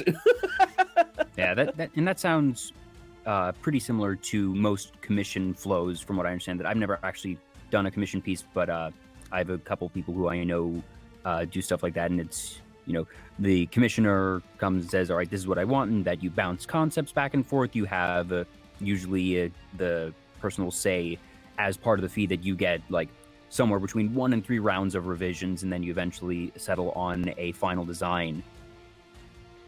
Right. And that's very much what I stuck to, because I also, I never did it professionally, but I'm a big fan of concept art.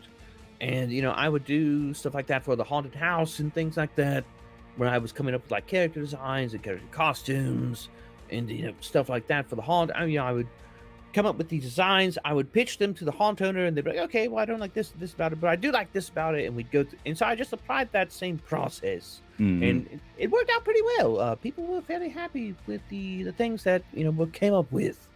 Yeah, and speaking of work in process, we have this one here, which you can see actually in your workshop.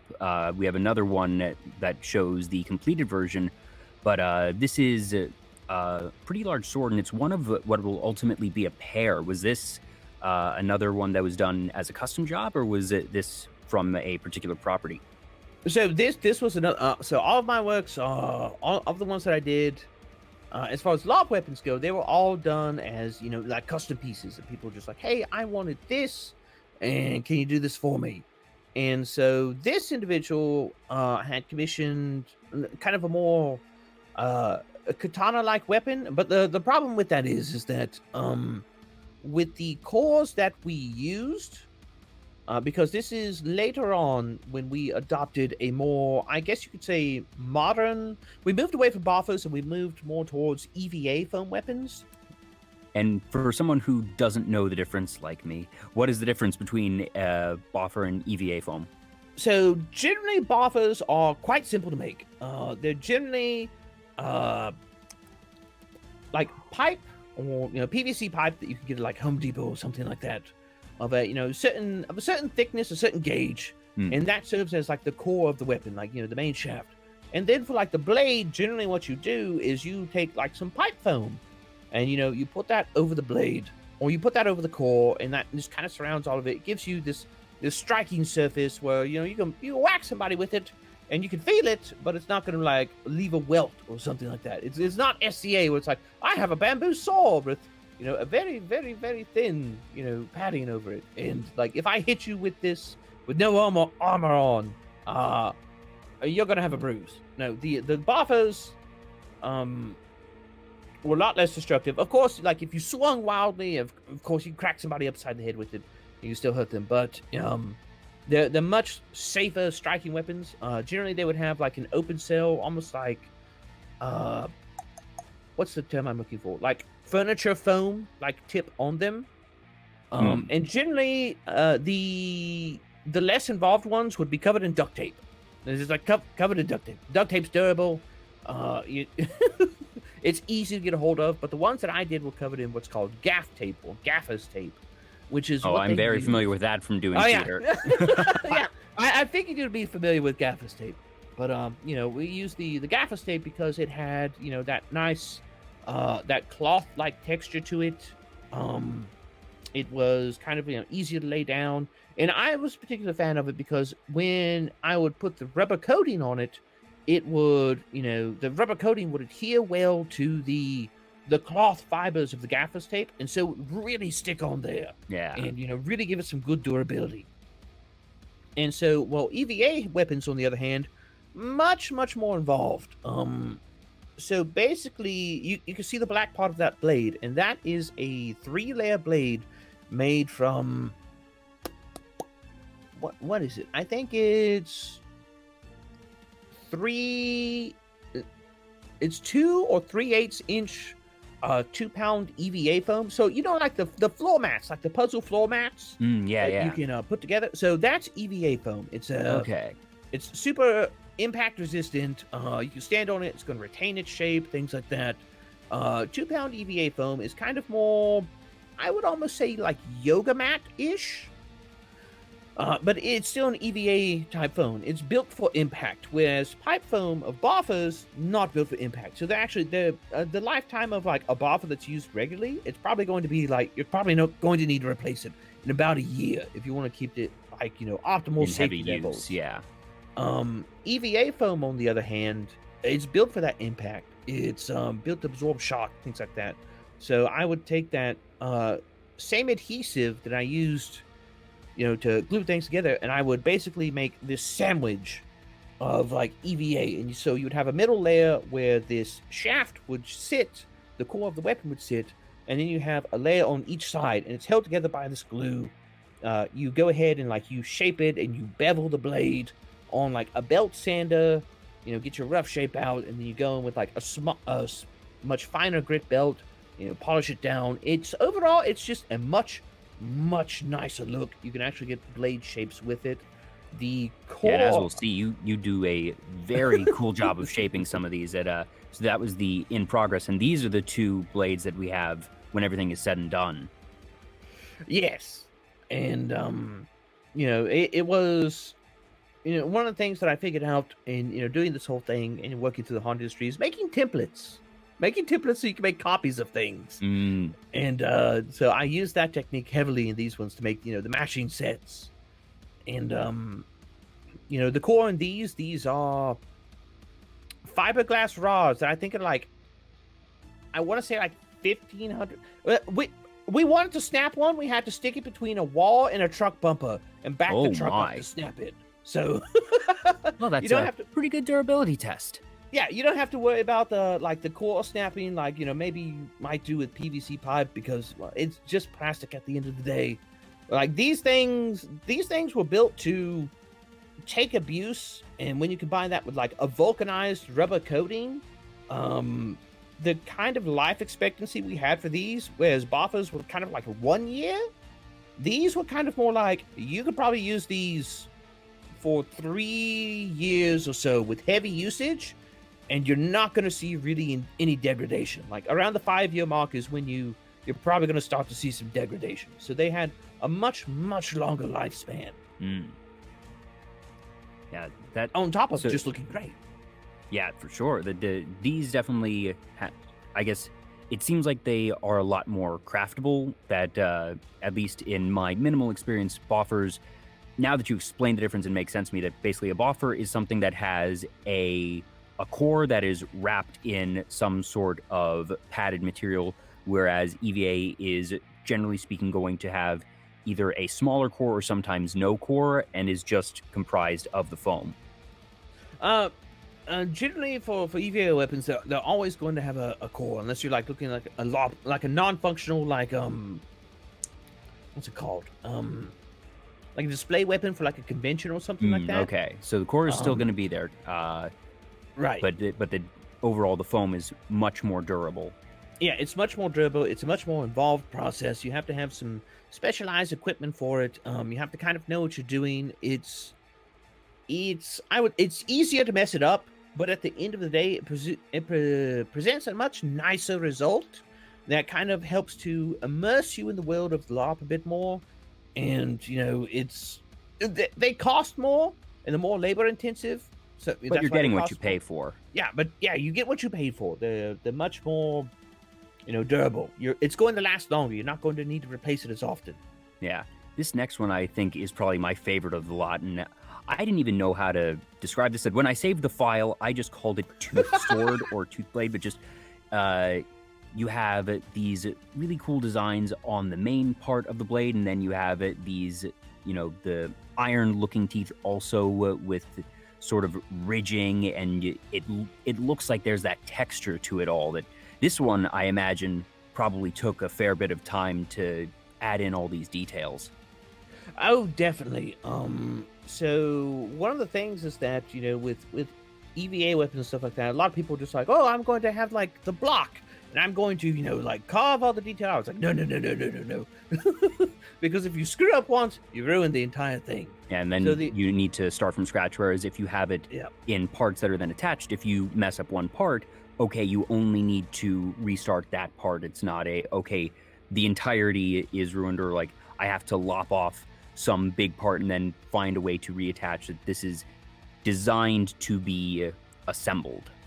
Right. It's layers. You build up the various layers and stuff like that. And this one was actually designed for a contest. It was a crafters contest, and I was like, all right, well, this is my submission, and it wound up winning, which I was happy about. But it's a combination of like I think it's the is it Aztec or Mayan, like the Aztec or Mayan weapons, the Macahuatl.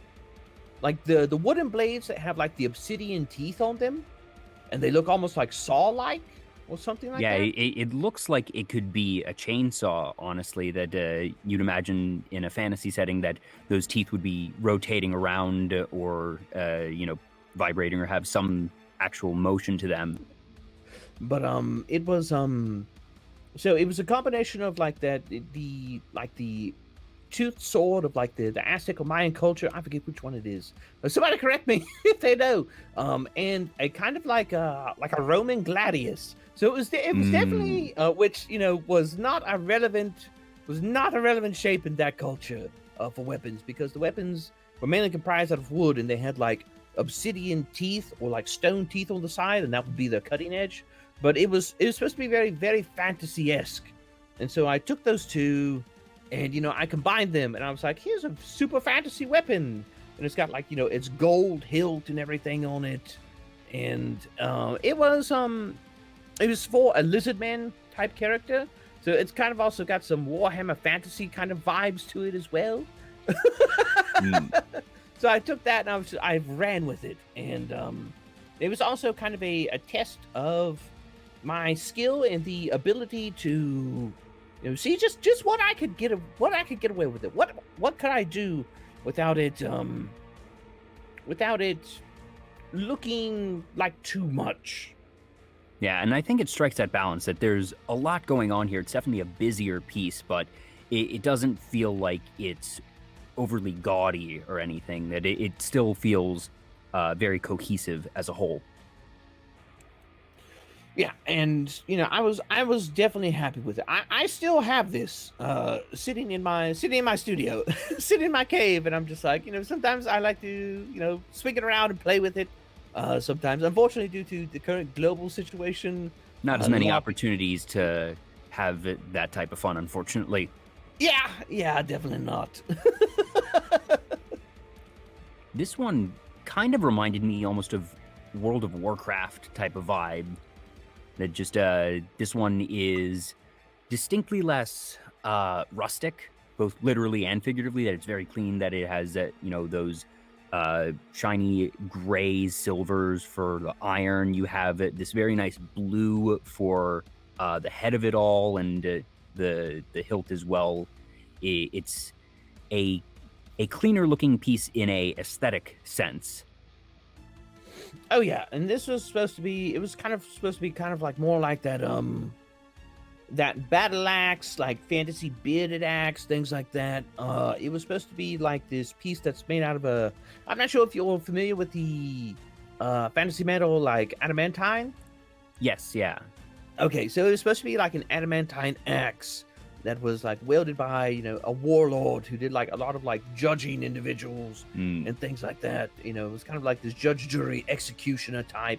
And so this was supposed to be like their axe that they carried around and would basically pass judgment on people on. And it was supposed to be very very brutal looking, very intimidating. You still snuck in a skull motif right up there at the head. Yeah, and that's kind of what they wanted. Individuals who like fantasy tend to like the skull motif, so I was like, let's go. So I did that, and yet again, a lot of it is layers. It's all like various pieces, like the pommel, the skull, the various instead of being carved from one piece, it's the skull itself is a piece, and then like the little layer under it is a piece, and layer under that is a piece, and like the little ring under that's a piece, and they all just kind of slide on the core together. You glue them in place with that super super strong adhesive, and they're not going anywhere. All of the rivets on it, googly eyes. Really? Really? Huh. So, fun fact, if you're ever doing cosplay or you're ever doing something like that, and you want something that looks like rivets, looks kind of like bolts, go buy a pack of googly eyes. I never thought of that, but it makes perfect sense. So Oh, yeah. does that mean that if someone were to, scratch off some of the paint on there, that you still have a possibly even more terrifying looking weapon? Possibly. One of the downsides is that when you use that, they do rattle, especially if you use like larger ones. So like if you shake it, it had kind of like a rattle like sound to it. Yeah. But because of like the rubber coating, it wasn't as distinct. But that was like a helps fun little muffle it. thing. Yeah, and the person who was playing the character, they got a real kick out of it because and they were like, "Hey, is like something wrong with it?" I'm like, "No, no, Yeah, no, no, is there no." a piece broken in here? That's a very understandable reaction of like, I hear something rattling, but don't see something rattling. That's usually not a good sign. Yeah, and so I was like, "No, no, no!" I'm like, "You see all these rivets?" They're like, "Yeah." I'm like, "These are googly eyes," and they're like, and they would the childish delight in their eyes when they heard that. Yeah, was it's just like sort of secret forbidden knowledge, that bit of fun, and also just knowing that who doesn't love googly eyes? And it's a combination of the silliness, but also in a way extra creepiness of, okay, this giant axe has 10 eyes and they can see you, but you can't see them. Oh yeah. So that one was definitely that was a fun project to work on. It was actually one of the few axes that I made. Axes are they're a bit more complicated than swords because like you have to get the shaft right, and trying to make like a circular shaft on a belt sander, kind of a pain in the rear. I don't care what type of art you're doing. I feel like circles are always the hardest shape to make. Yeah, it was definitely one of those moments where like if I screw this up, I have to throw away the whole thing and like start over. At least on the shaft portion of it. And that was nerve-wracking in and of itself. So of the pieces we've shown so far, which would you say was the most challenging to make, and which would you say is your favorite piece? So I would definitely say that the fantasy kind of like Gladius Macawaddle is it was my favorite of the bunch. It's that was something for me. That was something that I wanted to make for myself. I had a good time making it. It was a fun process. I would say the axe was the most challenging to make, just because of all of, like the round elements of it.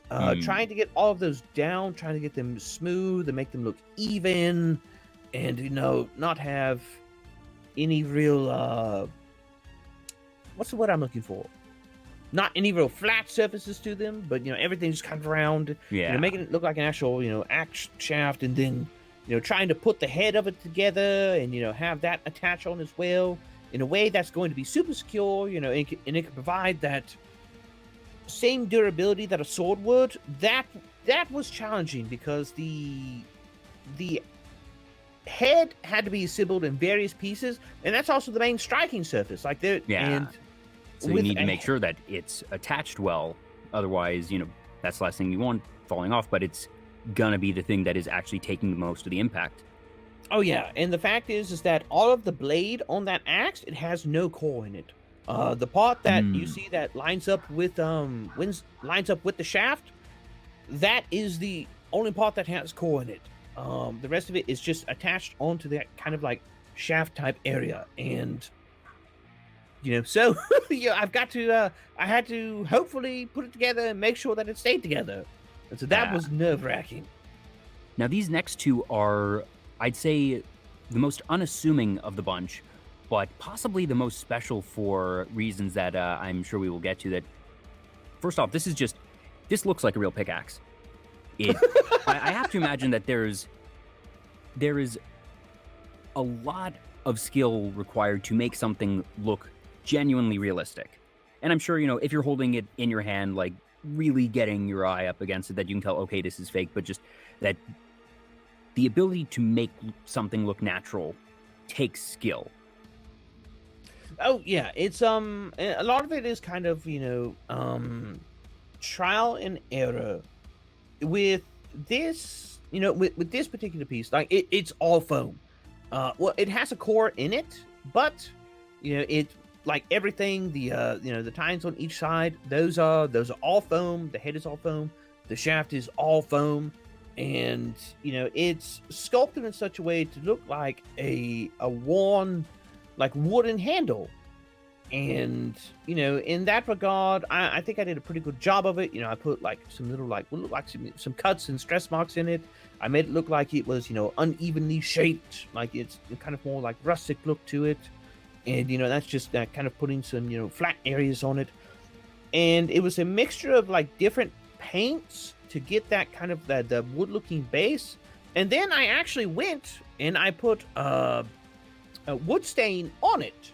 And it was like a very, very light coating of like kind of, watered down wood stain. And it was just enough so it could like sink into the edges and really, give it more of that feel. And, once I got all that down, I got those various layers in and everything, like the handle of it at least came out really nice. The head, it's about going in and you can do like kind of that default metallic base to it, but I wanted it to yet again look more worn. So I put some nicks in it. I put some like little pieces in it where it looked like it had been used. It looked like it had been worn. Going in and then hitting that with some faux rust paint and putting some like weathering touches on it. At a distance, yeah, you can be like, oh wait, is that an actual pickaxe? Like once you get up close and you start to examine it, it's fairly obvious, but it was, supposed to be for a convention appearance. It's supposed to be something that's used in a photo op. So I, tried my best to give it the real feel of something that would look in place. Because for photo shoot purposes, I think it did quite well. And as you mentioned, it was used at a convention. We see it here in use. Yes, and the individual wielding it is Steve Dash, who played Jason Voorhees in Friday the 13th Part 2. And so that was actually for him to use for his photo ops at a convention where individuals could come in and they could they could take pictures with him. I do believe that is the lady that played Mrs. Voorhees, and I do believe the individual on the left is also CJ Graham, who played Jason Voorhees in Friday the 13th Part 6. Now, was this a case where the convention contacted you asking for this commission, or was it possibly even the agent where they were like, our talent is going to this convention and we'd like to have a prop prepared? What was the flow here in actually getting this all to happen and you being involved in it? So the actual process was I had a friend that I had made through working in haunted houses, and he's much more accomplished in prop making than I am. But he was also really, really squeezed for time. And he was up in the area because I think this was at a Chicago convention, if I do believe. So it's not something that was local to me, but he contacted me because the organizers had contacted him and was like, hey, these people are, because he's got my friend has a lot more connections. And so he was like, hey, they are looking for like this kind of prop for Steve Dash. He's going to be doing like this photo shoot at this convention, and he needs like the pickaxe because like Jason wielded a pickaxe in Friday the 13th Part 2. And so he was like, well, I don't really have time for it. He's like, but I know a guy. And so he contacted me and was like, hey, I need this prop for this photo shoot for this convention. When can you have it ready by, and how much will it cost? I was like, oh, materials are going to cost this much. It'll probably take me about this much time to make it because I worked on like an hourly commission. Mm-hmm. And it's like, and then like shipping will cost this much. And so Have basically, all the different pieces, making sure it adds up. But that's super cool. And honestly, there is no higher praise or compliment than being referred in for something of just that. Even if these weren't your connections to start with, the fact that this connected friend of yours is like, I know a guy and that guy is you and that he has that type of faith. And it's like, yes, I will stake my professional reputation that I can get you this prop that you need, even if I'm not the one making it. Oh yeah. And so, that was a really big honor on my part. And, he actually came through several times. Several times he contacted me for such jobs. And, that was how I wound up getting to kind of get more involved, I guess you could say, in like the larger scale, quote unquote, larger scale of the horror industry, getting to do jobs for personalities and, getting, to meet these various personalities and things like that. Even if only for a second, be like, hey, here's your prop for your photo shoot. And they're like, oh, thanks. Who made it? I was like, oh, that's me. And they're like, oh, this is an awesome job. Thanks for doing this. I'm just like, yeah, I can very much identify with that from some of the work that I've done. That I, for whatever reason, am not someone to get really starstruck, but it's always a very warm, happy feeling of being able to, help these other people, these actors, these talents, these creators with their appearances at conventions or events, because that, one, you're making their lives easier, and just the knowledge of, okay, I was able to do this thing for this person that I look up to or that I have a lot of respect for whatever reason. But also the fact that then you have the knowledge of, okay, everyone who went through during that convention and were in a photo with him with that prop of that you had a hand in their experience. Oh yeah, and it's something that is it's really cool, like you said, getting to play, a kind of like unseen hand in that experience, and kind of be the person like behind the scenes that helped to make this possible. It's very, it's a very fulfilling experience in and of itself. But I think also getting to interact with these individuals that are like these are like legends of horror. These people have shaped the horror genre into what it is today in some way, shape, or form. Is that has also, I would say, it's helped me as a broadcaster as well, because I'm also not really the type to get starstruck. Like the one time I've been semi starstruck as of late was like Iron Mouse popped into a stream, and it's just because I respect Mousy that much. But at the same time, I was just like, I've worked with people like Steven Dash and done stuff with them, so I didn't like lose my cool or anything. It was, it definitely, it was an experience that I think has helped me professionally, along with providing a very, very fond memory as well. Yeah. Now, did you get a chance to have your picture taken with him and with your prop? I did not, because unfortunately it's in Chicago, and that was that's right. Yeah, you mentioned. Yeah. Now, however, I will say that CJ Graham on the left, who played Jason in Friday the 13th Part 6, I was later contacted to do a prop for him when he made a convention appearance in my local area.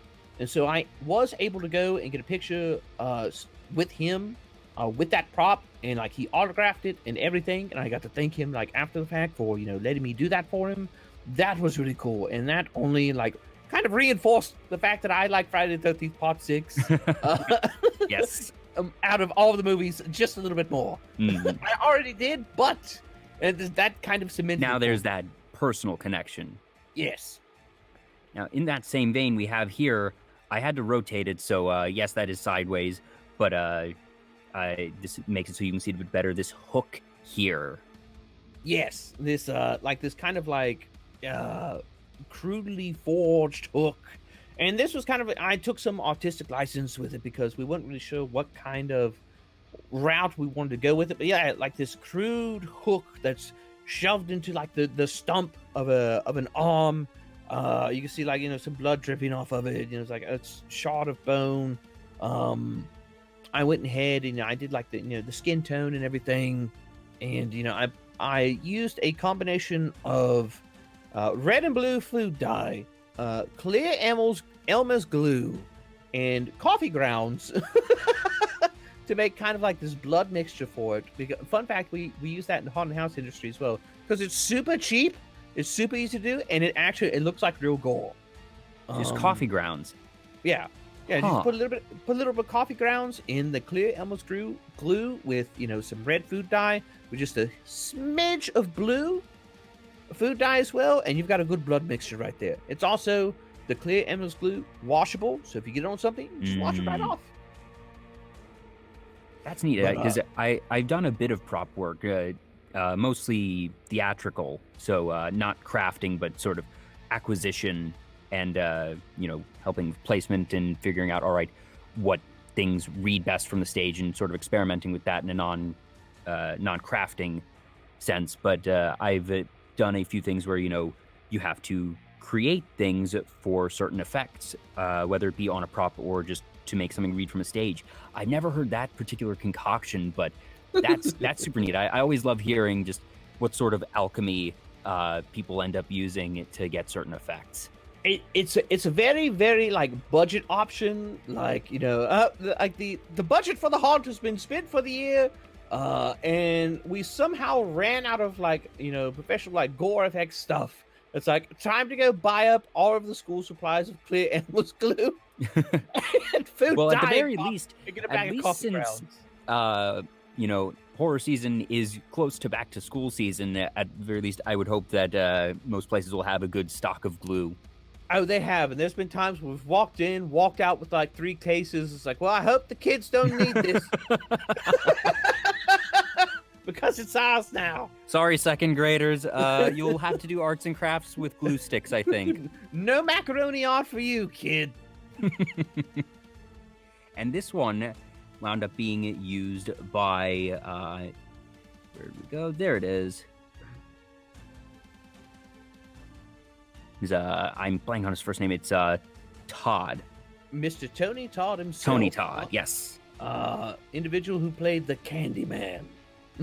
Oh, and that's topical because they just released the new Candyman film. Yep, they sure did. And so, that was that was a very interesting experience, getting to make that for him. And then getting this picture of him using it to hook Alice Cooper, and I'm just like, okay, well that's pretty special. That's a bucket list.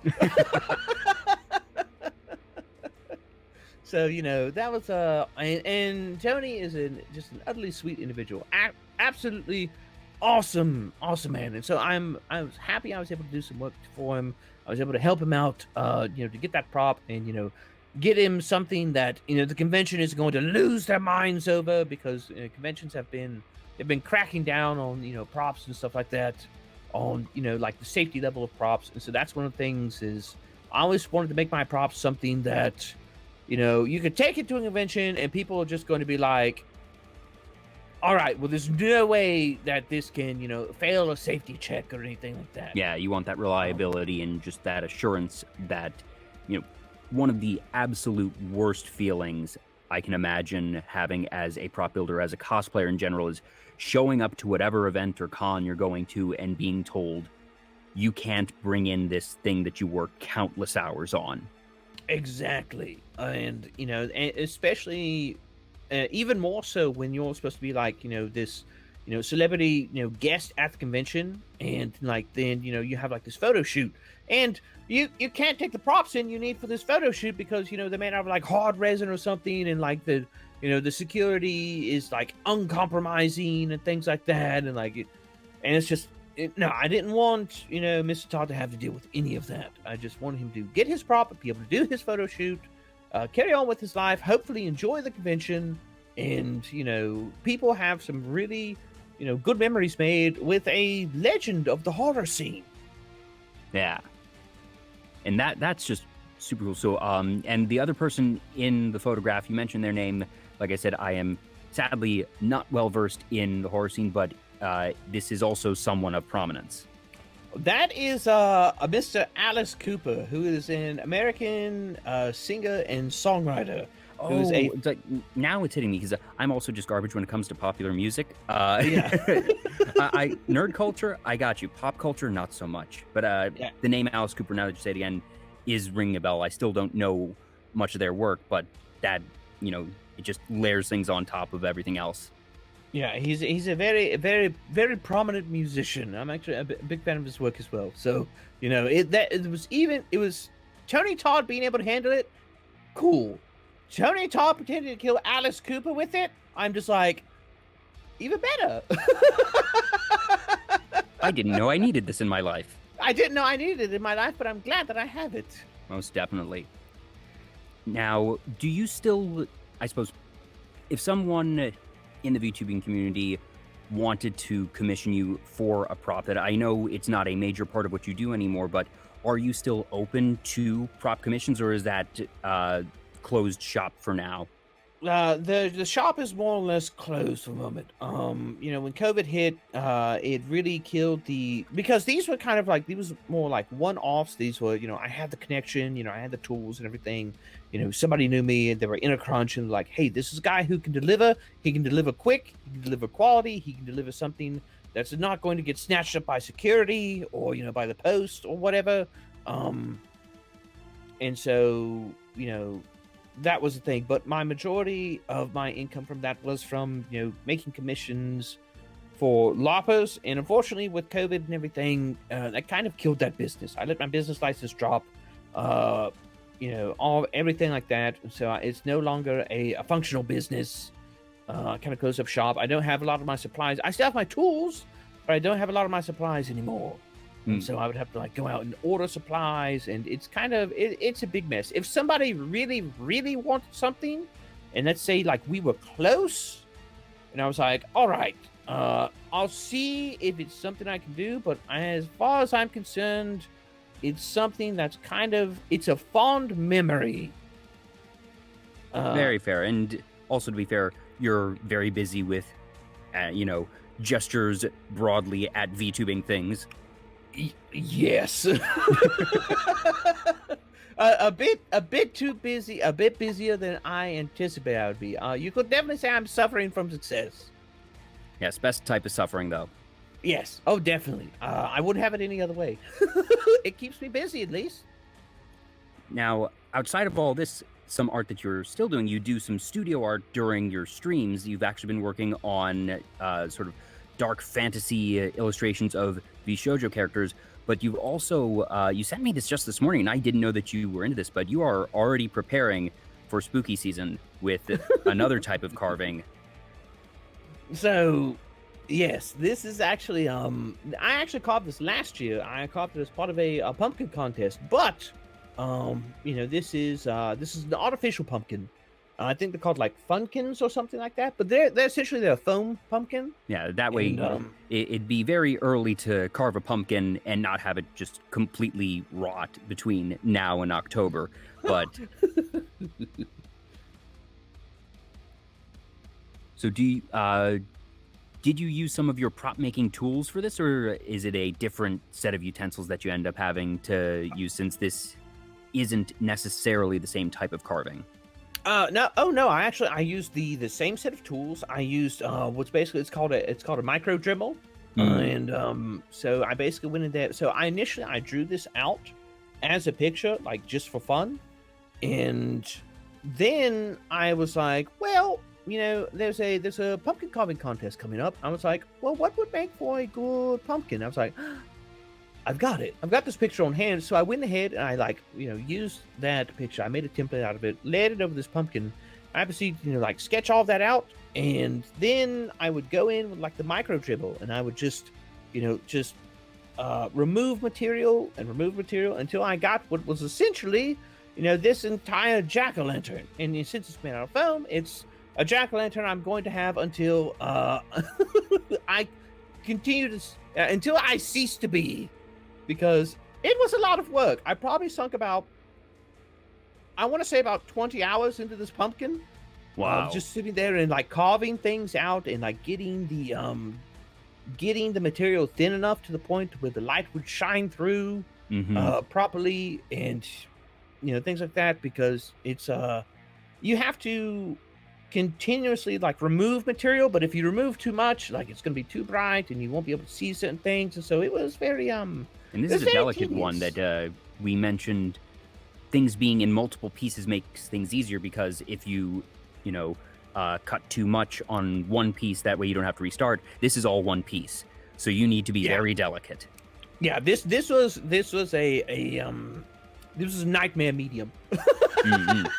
Because not only is it one piece, but it's round and inconsistent in its surface, because you have the little just the bumps and everything, and I don't know if there was further roughness on the surface to work against, but it is an irregular shape to begin with. Oh yeah, and the thing is that the thickness of the foam that makes up the pumpkin itself was also inconsistent. It was, for the purpose of like general pump, like I would say like basic tier pumpkin carving, it was fine. But like for like this more delicate work, there were times where I had to like go really, really, like, I would dare to say like almost unreasonably deep into it just to get the light to shine through properly, and that was nerve-wracking at times. Yeah, because I see, like, for the eyes here in this ghoul at the bottom, and for your own eyes, that you have those particularly bright glow points, so you need to just make sure that you're getting it deep enough, but also not puncturing the surface or accidentally wearing down everything around it. Right, so like those eyes, like you said, I had to go in and I had to, to get them to glow a little bit brighter, I had to remove more material than, say, like, the skin or anything like that. But then I would have to like go in with like a very fine tool, and I would have to like puncture all the way through like the pupils for that. And like if I did it wrong, I could potentially like maybe like damage the area around the eyes, or like if I jerked or something like that, then I could screw it up, and he'd be over there with like one big eye and one small eye, and it would look weird. And so there were definitely moments where I was just like, oh, maybe I messed up deciding to do this.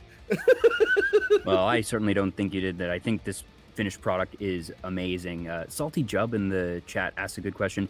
Do you foresee that there might be any way for you to use your prop making skills in your streams, that even if you're not taking commissions anymore or necessarily even making weapons, that there have been VTubers who have done cooking streams where you can see their gloved hands as they prepare something, or I know a few VTubers who have done card pack openings, and all right, we'll break the immersion a bit and you can see their hands at work doing a thing, but you still have the model up, not showing the face. Do you think there might be some way to have, even if it's not as big a project as weapon crafting, that either maybe working on a pumpkin like this, or really anything where you'd be able to utilize your prop making skills in your streams? So I think maybe like later down the road, maybe I could.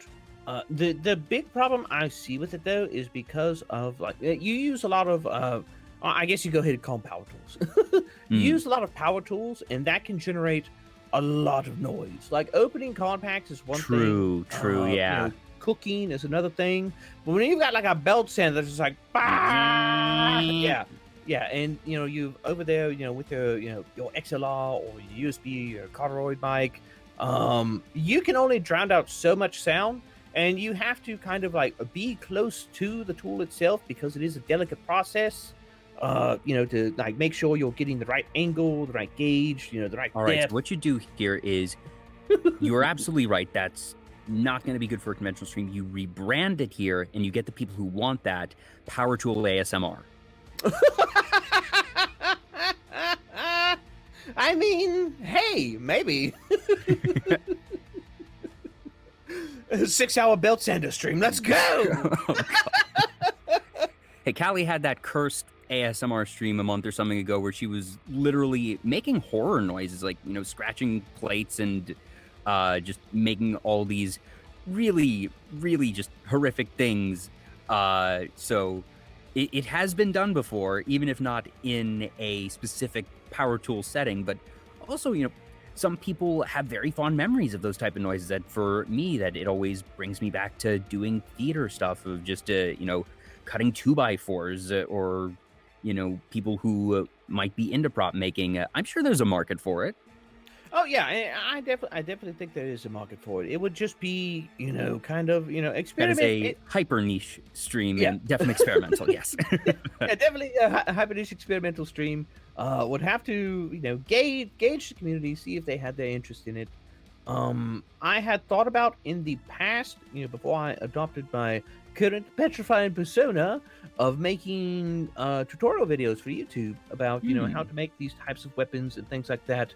But now I think, that I've put a lot of that behind me, that maybe that is, maybe if the fancy strikes me one day, I may make those types of videos, but I don't foresee... It would have to be a very particular occasion. Yeah, it would have to be a very particular occasion. I would have to see like a lot of demand for it, or maybe I just really get my blood up and I've got like a lot of free time because I don't know, maybe my schedule is really smoothed out and I've got people working on a bunch of stuff, so I don't have to anymore, and things have stabilized more with the stream. It's one of the things where it remains to be seen. Never say never, but also don't necessarily plan for it. Correct. So I'm going to bring us back to the main screen. Let's see if the bit rate goes to heck and back again. Survey says, yep. Oh, darn it. Oh, no.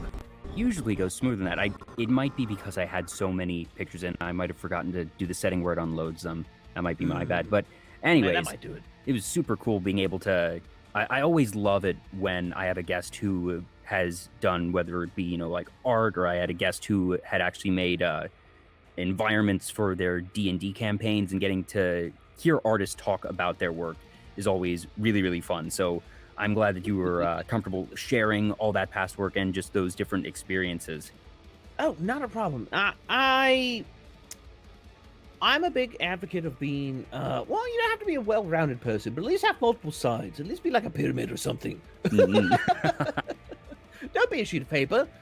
And I'm a big advocate of that. I fancy myself a worldly individual, somebody who's explored a lot of things, and I think I'm a better person for it. And I think it has helped me in my my content creation career to, have all the experiences, because it inclines me to being more adaptable. Yes. And even if Power Tool ASMR isn't necessarily a likely thing in the future of the channel, what are some things that might be a bit more likely? Not necessarily guaranteed, of course, but where do you see the future of your content going? Do you have any particular projects that you might want to tease out? So, you may know, some people in the audience may know, but recently, we completed the Path to Partner here on Twitch. And so, I went ahead and I put in my partner application. Of course, it was the first time partner application. Pretty par for the course. It got rejected. No surprise there. Just kind of wanted to go ahead and do that and get that out of the way. But as part of that, I sat down and I outlined for Twitch itself kind of everything that I wanted to do going forward and things that I'm working on. And, as part of that, I had to... I'd sit down and really think about and solidify what I want to do with things. And so, like I was saying earlier in the stream, where I had like some sinister surprises in store, well, when we were talking about my background, well, one of the things I'm looking forward to doing, and I actually is in the works, is making the jump to 3D. So not only myself, but what I would like to do eventually is, you've seen a lot of VTubers, 3D VTubers, that are starting to set it up so they have 3D environments incorporated into their stream. Well, right now I'm in the process of getting, my 3D model that's being worked on. Those who are subscribers to my channel, may have seen little leaks of that I have popped into our subscriber only channels on the Discord to kind of reward them and tell them thank you for your support. Here's kind of like a peek behind the curtain what I've got in store. But one of the things I would like to also do is how we were talking about the background and horror hosts with their scenes and their setups and entire things like that. I would also like to go ahead and get myself my own like 3D scene kind of based off my background, maybe a couple more, just so I can, move around it and kind of do like the more horror host thing, because I do intend moving forward to experiment with, I would say, Amazon watch parties. Experiment with those. I know they're not the most regional friendly, but I would like to experiment with those for a true horror host experience. Yeah, have a real MST 3K Elvira movie night type of thing where you can be sitting in your 3D environment, having the projection up with the Amazon watch party, and actually do the horror host thing as it was originally designed. Exactly. Add in my little quips, add in my little comments, have my little skits planned out and things like that. And then, like we have our movie and, then we roll into, whatever other content that we want to get up to. Or maybe that's just like, we have like a 1.5 hour movie night, like every, 2 or, 3 weeks. Or, worst case scenario, I have to, host the whole thing over Discord and, do it that way. But just really, go ahead and try and use the progress of technology to go ahead and get that jump on to providing that horror host experience and making it more in depth. Now, there's that I want to do, but there was something else that I've really been looking towards and is also... I've kind of kept this under my hood, but at the same time, I've also talked about it, but not exactly the way that I would go about it. But so, have you ever heard of cameo services? Yes. So, did you know that there's several notable individuals of the horror scene? Kane Hodder, John Casilla. You may or may not know Kane Hodder, John Casilla. Kane Hodder is the man who's played Jason Voorhees more time than any other actor. And John Casilla is the voice of the Crypt Keeper. Well, these individuals currently make side revenue off of cameo services and appearing. And so part of what you can do with those is you can actually, pay for their time. Pay for like an hour or so of their time, or 2 hours of their time. And so one of the things I would actually like to do going forward is, if the stream becomes, to a point where it's successful enough, is actually utilize these cameo services to, much like how you have me on now, kind of host my own show where I can have these individuals who are notable figures within the horror industry come on, talk about their experience with horror, how it's changed since they've been in it, how it's changed their life, what their thoughts on it are. And, just kind of a general horror-based discourse about something that's played a huge role in their life. So that is, that's something else I'm kind of working on at the moment as well.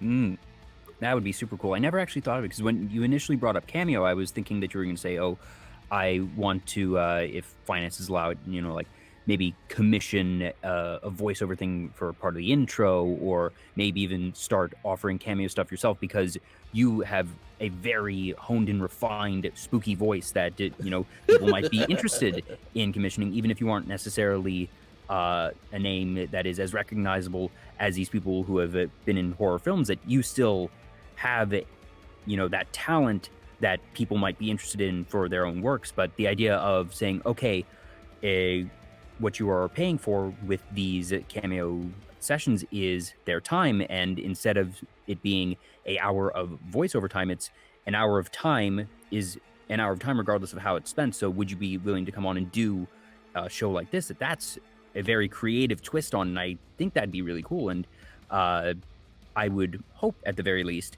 that they would be open to it. Yeah, and that's one of the things is, and that's kind of why I'm trying to submit myself in like the horror scene of VTubing, because I see VTubing continuing to grow in relevancy, as we've seen with, bigger brands like Netflix and now Sony jumping into the realm of VTuberdom. And I think it's only going to be a matter of time before it, starts to hit the mainstream more than it already has. And at that point in time, I want to be positioned to where, when somebody says horror VTuber, I'm one of those names that instantly pop into mind. and kind of use that as a platform to jump from, VTubing and just Twitch broadcasting into being a legitimate horror personality.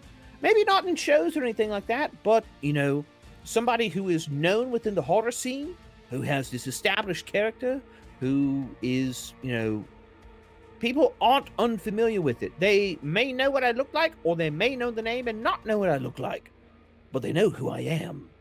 And Definitely. that lends that air of legitimacy to be able to, further tap on those big names and be like, hey, here's easy money. Let me get an hour of your time and let's talk horror because I know you like horror.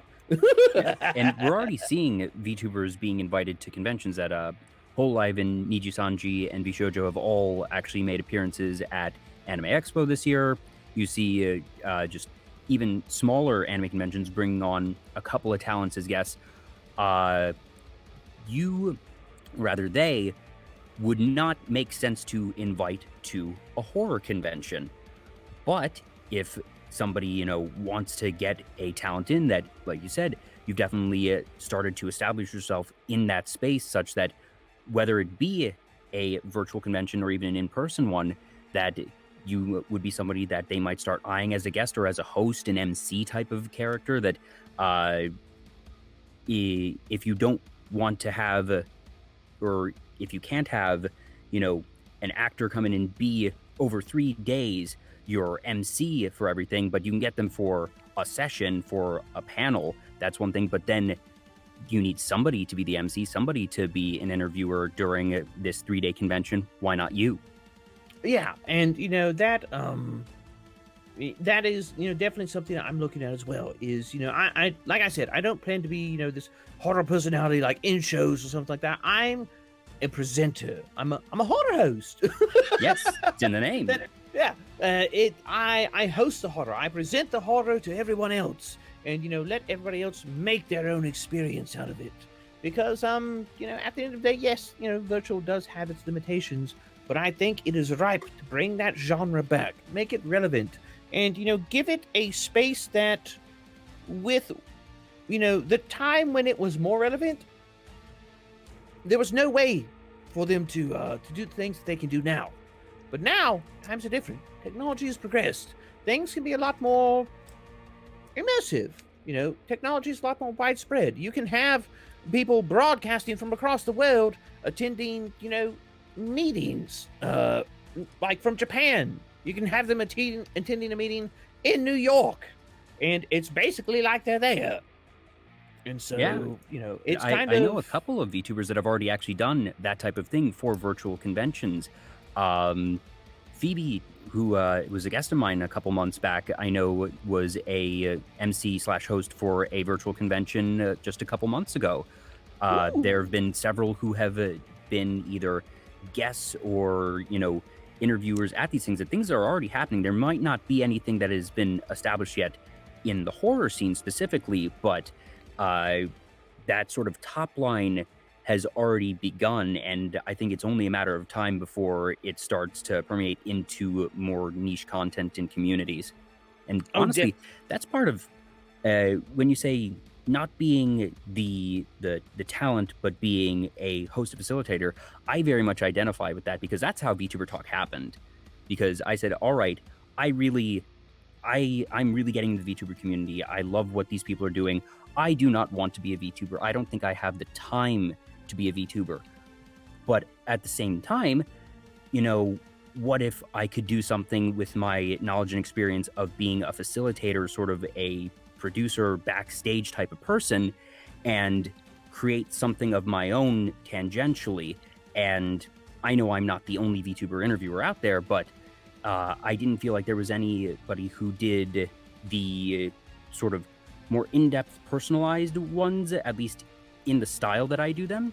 And nobody sort of going with that late night talk show shtick of I want to clean up what I have here already, but I have that skyline background, which is a very easy thing. The little opening of broadcasting live from city name, its show name, and having that as my own little thing. And I don't really know where I want to take VTuber Talk in the long run, but I'm still enjoying it. I'm keeping this train rolling. And, would it be cool to maybe eventually do that type of hosting type of thing? I certainly wouldn't be a good host for a horror convention, but for something more general. But I think that there are those opportunities, or that there will be those opportunities for people like us who see ourselves in those, host roles, those facilitator roles. And part of it comes from the fact that it's not necessarily the angle that a lot of people think to approach from. And that's what makes us more unique. Right. And, and you can also be an entertainer, and you can be a host.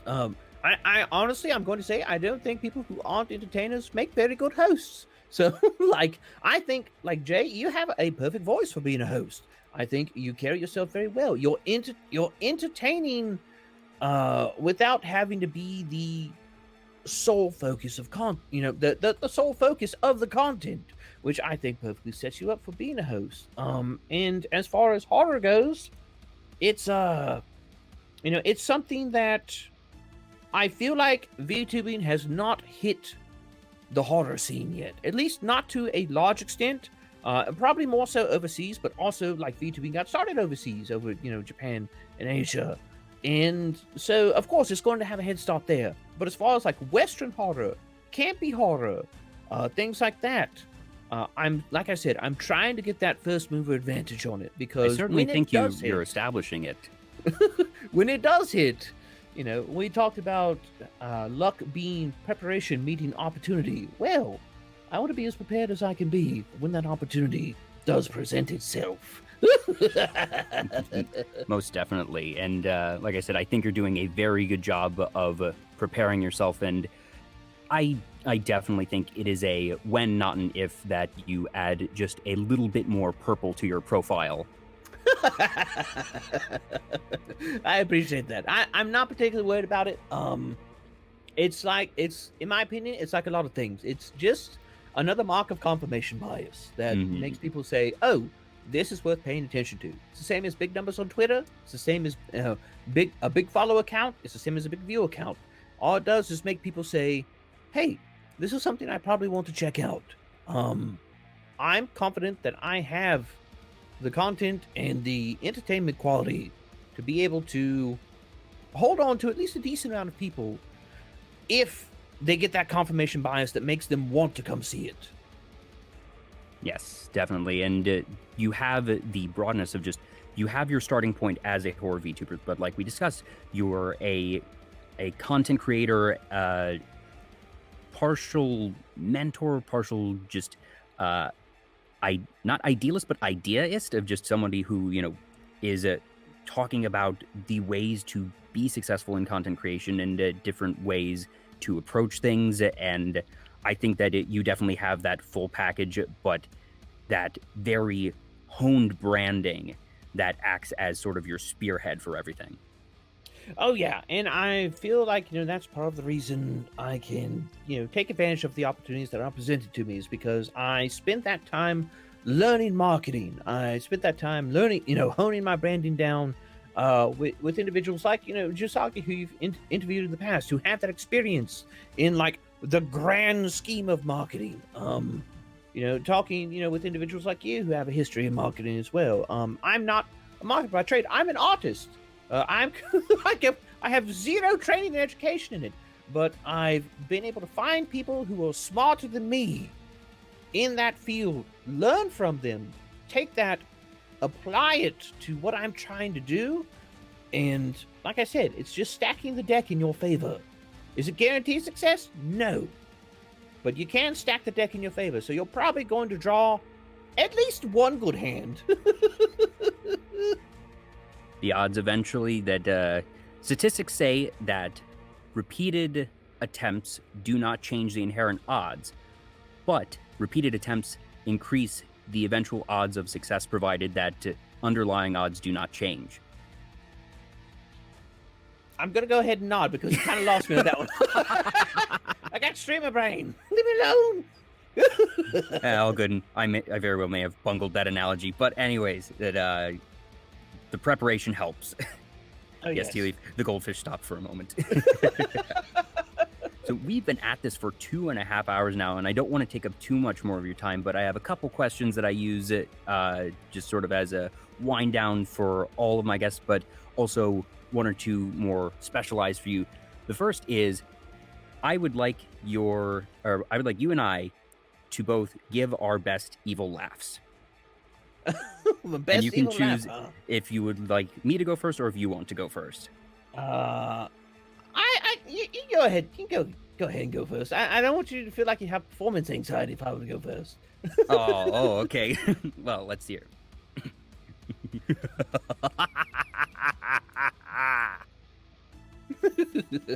All right, so we're going to an evil laugh. All right. So I guess I'll set aside the cackle. So let me see. Well, I maintain that cackles are still viable in evil laughs. That's true, but everybody hears the cackle from me. Let's go ahead. Let's go try. Let's go ahead and try an evil laugh. So.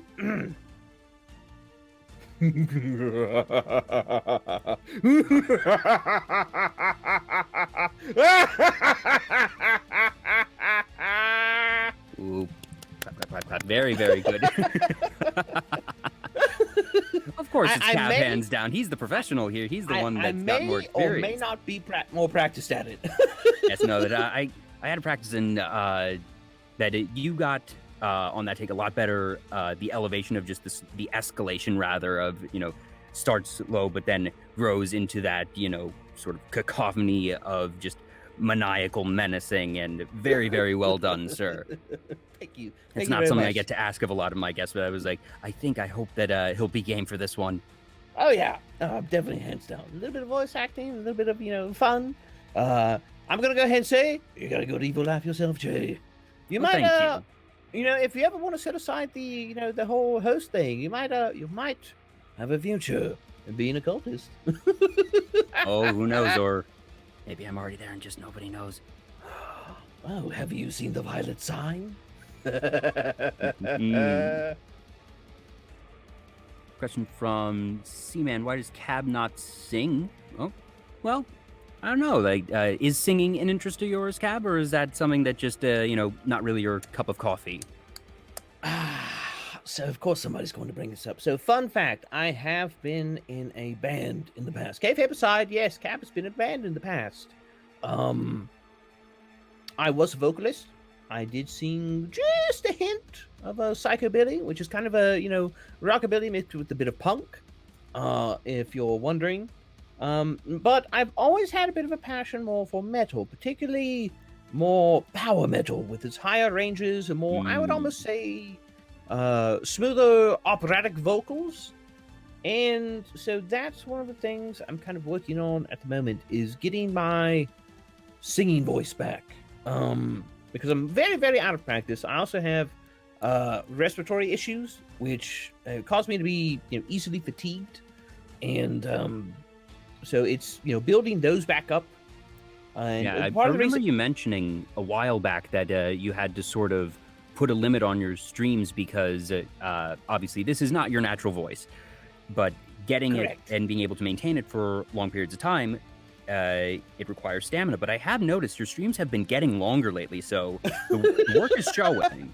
Yeah, they're definitely getting longer, and it's been an effort on my part to kind of like push myself and get that endurance up. I'm still hitting a wall at around 6 hours, but I also feel like 6 hours is Six hours is nothing to scoff at. Yeah, 6 hours is nothing to scoff at. But I have noticed that I was able to fairly quickly get past the 3 hour mark, and then like get past the 4 hour mark, and get past the 5 hour mark. But I keep hitting the wall at 6 hours, and so that's kind of like I'm trying to build myself up at the moment to get to where I'm not utterly exhausted and like my brain is like shutting down after about 6 hours. A lot of people I know who do streams of that duration usually build in like even up to 20-minute breaks every couple of hours just to make sure that they keep themselves fresh.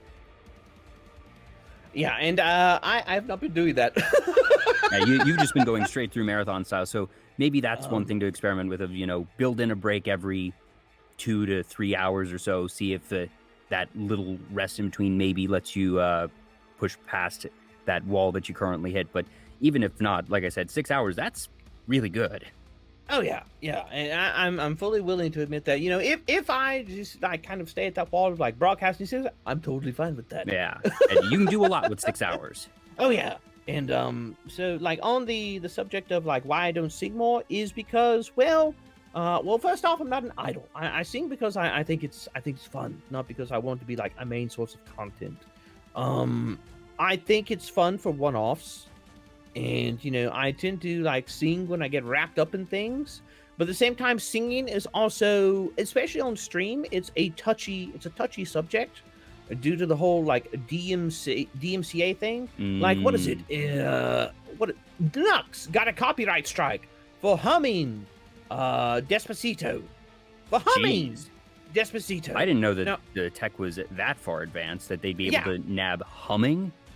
Yeah, he got a copyright strike for humming Despacito. So, it's risk versus reward. And, there's things that you can do to circumvent it, like doing covers with like unique background music. That's, you can do that. Doing songs that are like purely instrumentals, but not like the official instrumentals. You can do things like that, like karaoke's and things like that. But, one of the things that's bad about Twitch is that, with YouTube, it's okay, you get a copyright strike. Well, in 6 months, that falls off and it's off your record. You're done. You're done with that. You don't have to worry about it. With Twitch, it's 3 strikes ever. I could be broadcasting for 10 years. I got a strike in the beginning. I got a strike like 6 years in, and then like some reason I pull a Nux and I hum Despacito, and I'm on my 10th year. I'm breaking it. I'm breaking 1K. I'm doing great. Well, there's my 3rd copyright strike. 10 years of work done. Banned off the platform. Yeah, definitely need to be careful. So especially if there is those risks that you need to account for, and like you said, risk reward. So very understandable there. Right. So, like, if I do songs and stuff like that, I've got some things in the chute that I want to work on. But they will probably be YouTube based, just because I don't want to risk it with Twitch. Yeah, it's safer there. Yeah. So one thing I have always wondered: how do you take your coffee? Any favorite brands? Any favorite way that you prepare it? Number of sugars, creams? So, a lot of people, they always ask me, like, what's in the cup? And I'm just like, well, it's a Guatemalan dark roast. And I usually take mine with 2 cream and 2 sugar. I'm not going to be like, I like my coffee how I like my souls, black. I'm like, no, I'm not that edgy. I like a little bit of cream, a little bit of sugar, just, not, so it's not super bitter. I feel like I'm already bitter enough. But yeah, it's nothing super special. I'm not like over here drinking like lattes or chai teas and things like that. And so yeah, I'm when it comes to coffee tastes, I'm very basic, very basic. I just enjoy coffee. Classics are classic for a reason. Yep. And the last question that I always ask all of my guests: what does being a VTuber mean to you? And that's not what is the definition of a VTuber, but to you, Kabhaal, what does it mean to be a VTuber?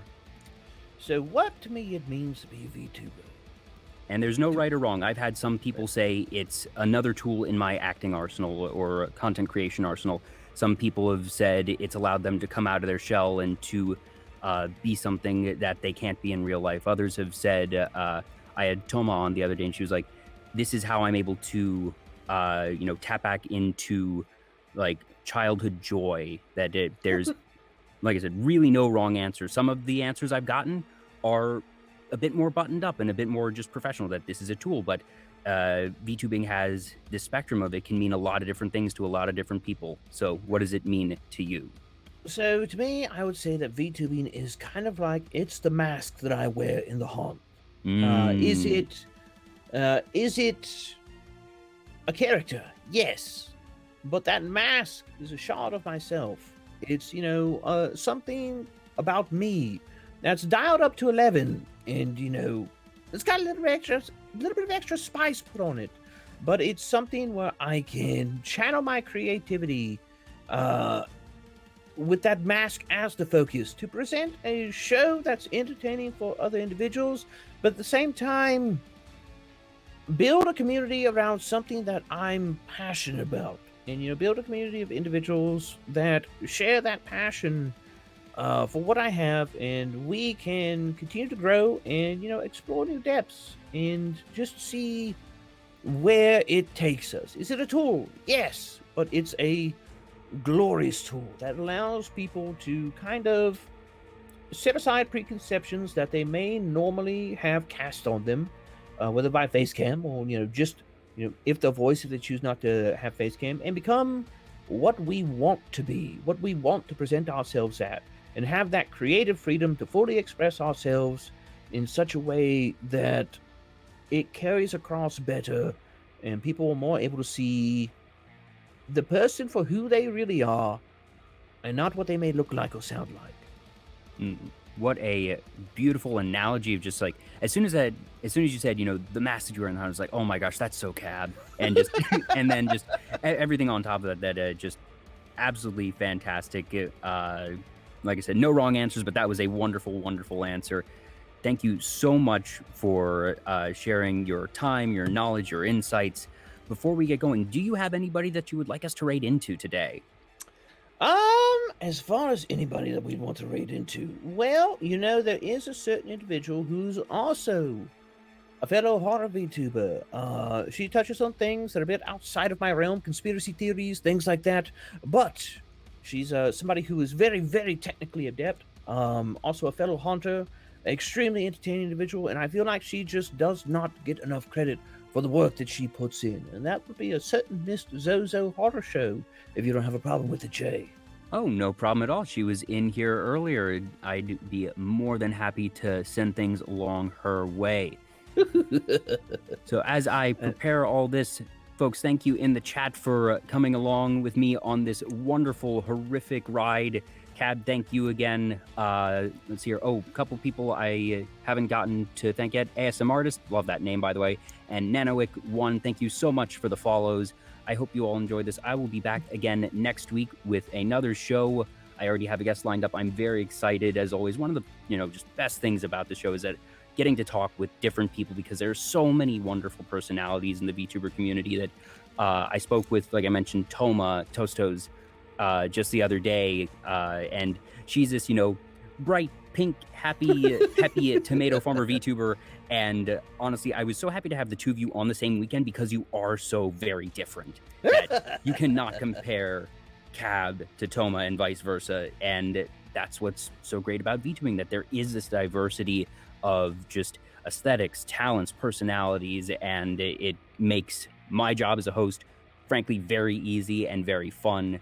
So also Eclipse Arc, I saw that follow. Thank you very much. And Cab, thank you again. This has been just a absolute joy. So let me get this raid all set up. I have an outro to play, but then it will be next week that we have our next show. And once again, thank you all so much for tuning in. I'm Jay. This has been VTuber Talk. He's Kabhaal. Be sure to follow him. Links are on the bottom right there. It's Kabhaal VT on both Twitter and Twitch. So give him some love, because there is so much more to this guy than what you've seen today. And we've already seen a lot today. So be sure to check him out if you haven't already. Hey, I'm Pony and the lovely kitchen sink. The lovely kitchen sink. That's a good one. Thank you for the follows. Once again, I'm Jay, he's Kabhaal. You all have a fantastic rest of your weekends. Stick around, we will be raiding Zozo. And I hope you all have a very...